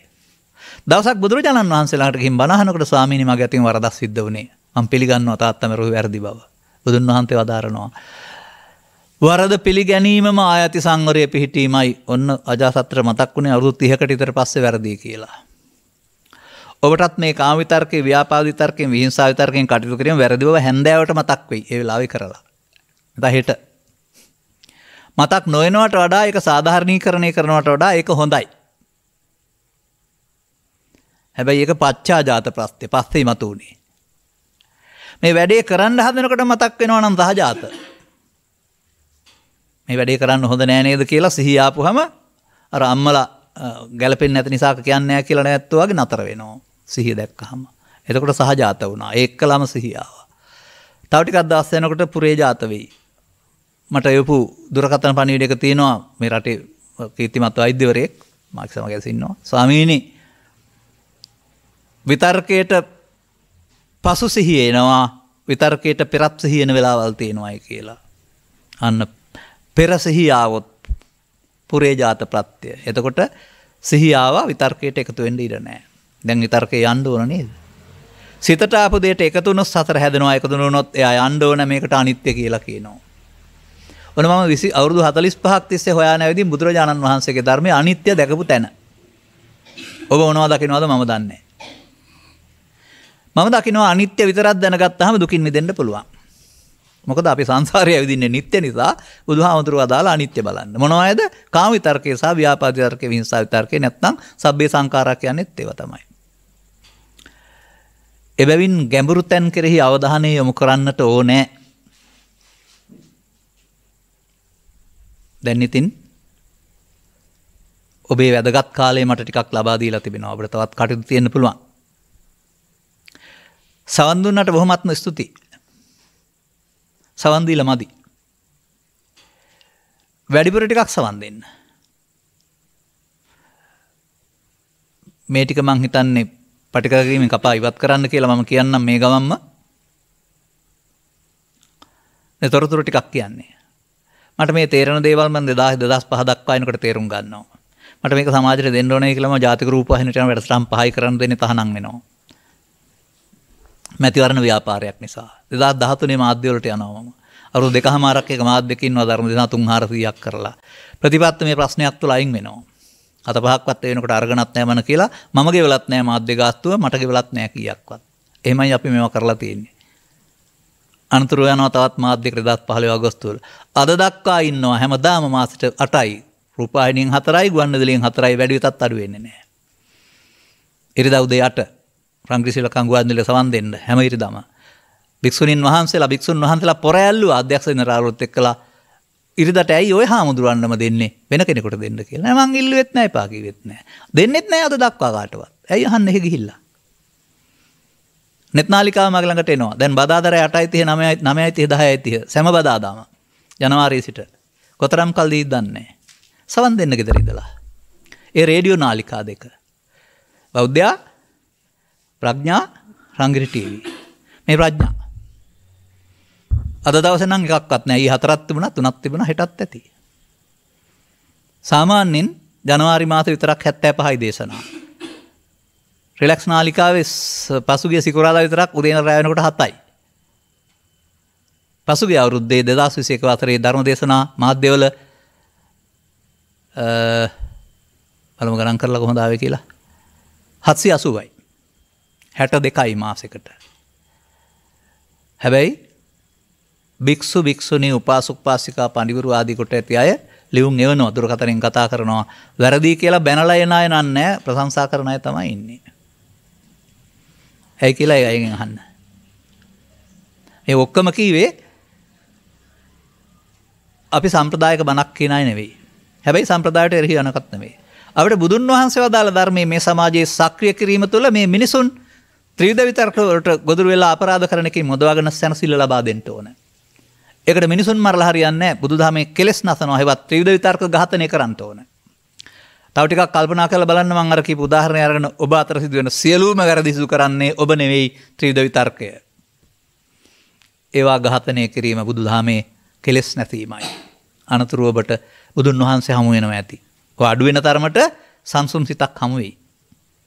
බුදුන් වෙත යනවා කියන පාර. මීට වඩා මට කාලය දෙන්න ලැබෙන්නේ නැහැ. අපට සවන් දුන්න අය කවුරු හෝ පිරිසක් මෙතනත් ඉන්න පුළුවන්. ඒ තුළ මේක සංවිධානය වුණේ. මම ආරාධනය බාරගත්තා. අප කියන දේවල් වල ගැඹුරක් තියෙනවා කියලා හිතනවා නම් මේ මාධ්‍යයකට කරන ප්‍රකාශයට අමතරව දැනුවත් වීම අවශ්‍ය නම් අපි ඒ සඳහාත් ඔබේ කැමැත්ත තිබෙනවා නම් ඔබ වහන්සේලාගේ කැමැත්ත තිබෙනවා නම් අපි කැමති ඊට අදාළ ඉඩකඩ ලබා දෙන්නට. කෙනෙක් මාර්ගෝපදේශාත්වයක් ගුරුවරයෙක් නැතුව හුදකලාව ගිහින් මේ ගමන යන්න බෑ. බුදුරජාණන් වහන්සේත් ගාරව සූත්‍රයේ තමන්ට ගුරුවරයෙක් ඕන කියලා වෙන කවුරුත් හදාගත්තේ නැහැ ධර්මයේ ගුරුතෙන් තබා ගත්තයි කියලා කියනවනේ. තේරුම් ගන්න. මේකේ තියෙනවා අවසන් කොටසක් ඒකේ ඔක්කොම ටික කාරණා ටික තියෙනවා. එබැවින් රට සිසාරා ගම සිසාරා යමින් මේ ධර්ම දේශනාව අහන්න ලැබෙන අයට ස්ත්‍රීත්වය තුළ පුරුෂත්වය තුළ මහානකම තුළ gedara තුළ කියලා වෙනසකින් තොරව ත්‍රිවිධ විතර්කය මිනිසාට දුක් ගෙන දෙන බවත් මිනිසා බෞද්ධයෙක් වීමේදී ත්‍රිවිධ විතර්කයේ ප්‍රහාණයෙන් දුකින් මිදෙන්න පුළුවන් බවත් කියන මේ තේමාව සමාජගත වේවා යන්න මගේ ප්‍රාර්ථනයයි. ලේසිම බණ.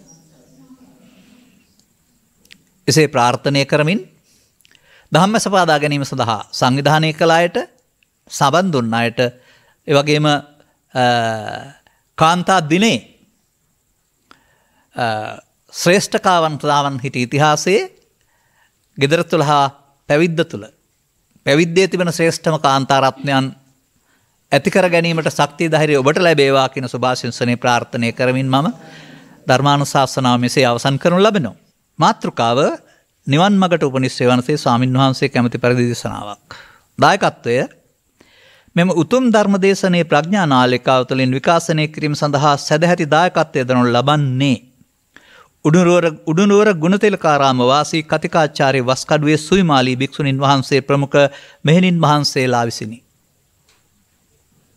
අරමුණ අද දිනට ධර්ම දේශනාව පටිගත කරන දිනට 67 වන ජන්මදිනය යොදන උඩුනුවර ගුණතිලකාරාමාධිපති පූජනීය ශාන්තධාරණී භික්ෂුණීන් වහන්සේගේ ජන්මදිනය නිමිති කොටගෙන සුබ ජන්මදිනයකට ආශිර්වාද පතා මෙම උතුම් ධර්ම දේශනය සිදු කරන ලබන අතර ධර්ම දානින් ජනිත වන්නා වූ පුණ්‍ය ශක්තියින් භික්ෂුණීන් වහන්සේට නිදුක් නිරෝගී සුවපත් සහ චිරජීවනයේ ප්‍රාර්ථනා කරමු. සුබ උපන් දිනයක් වේවා, දීර්ඝායුෂ ලැබේවා, දහම් මැස පෑදේවා. ඒ මගේ ප්‍රාර්ථනා. නැවගල සමස්ත ලංකා ජාත්‍යන්තර ශාසනාලෝක භික්ෂුණී සංගමේ නිර්මාතෘ වන්දනීය පූජනීය ගුරු පියාණන් වහන්සේට පුණ්‍යානුමෝදනා වේවා. සසුන් කෙතට ආලෝකයක් වූ පූජනීය ගලිගමේ කේමාචාරී ගරු තෙරණින් වහන්සේ, පූජනීය කෙහෙල් පන්නල සුභද්‍රා තෙරණින් වහන්සේ ඇතුළු අපවත් වී වදාළ අනෙකුත් මෙහෙණින් වහන්සේලාට මේ උතුම් ධර්ම දාණයෙන් ජනිත වන්නා වූ පුණ්‍ය කුසල් අවශ්‍ය නම් අනුමෝදන් වේවා. නිවන් මඟ හෙළවීමට හේතු වේවා. ශාන්තධාරණී භික්ෂුණීන් වහන්සේගේ මව්පිය දෙපළට අවශ්‍ය උපහාරයක් විය යුතු අතර අවශ්‍ය නම් මේ පුණ්‍ය ධර්මයේ අනුමෝදන් වී ලැබූ ජීවිත සුවපත් වී මතු භවයකදී නිවන් මඟ පූර්ණේ කරගනිත්වා. දායකත්වයේ දරූ මෙහෙණින් වහන්සේලාගේ ගුරු දෙපළගේ අඩුව නොපෙන්නූ උන්වහන්සේලාට ආලෝකයක් වූ උභයාරාමාධිපති පූජනීය රිදී තොටුවේ අභිනන්දා තෙරණින් වහන්සේටත් නිදුක් නිරෝගී සුවපත් භාවයේ සහ ධර්ම අවබෝධය ලැබීම පිණිසත් මෙම පුණ්‍ය කුසල් හේතු වාසනා වේවා. ගෞරවනීය දේශකයන් වහන්සේට සම්බුදු සසුන බබලවන්නට නිදුක් නිරෝගී සුවපත් සොයත් දීර්ඝායු සම්පන්නියත් ලැබේවා.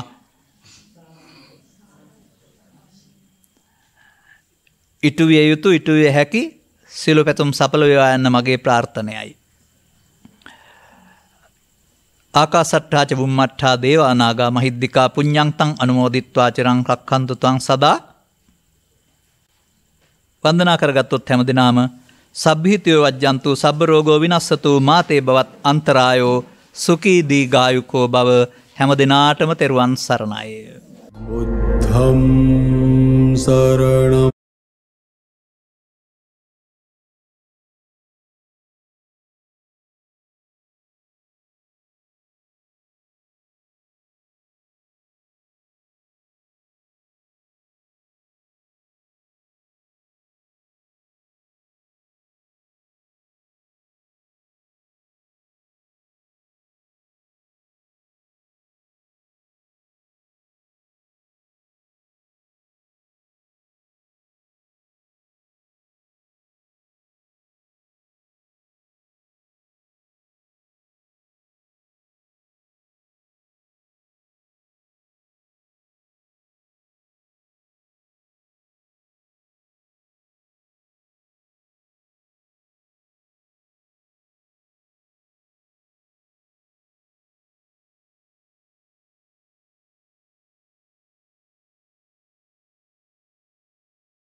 रागक्षयो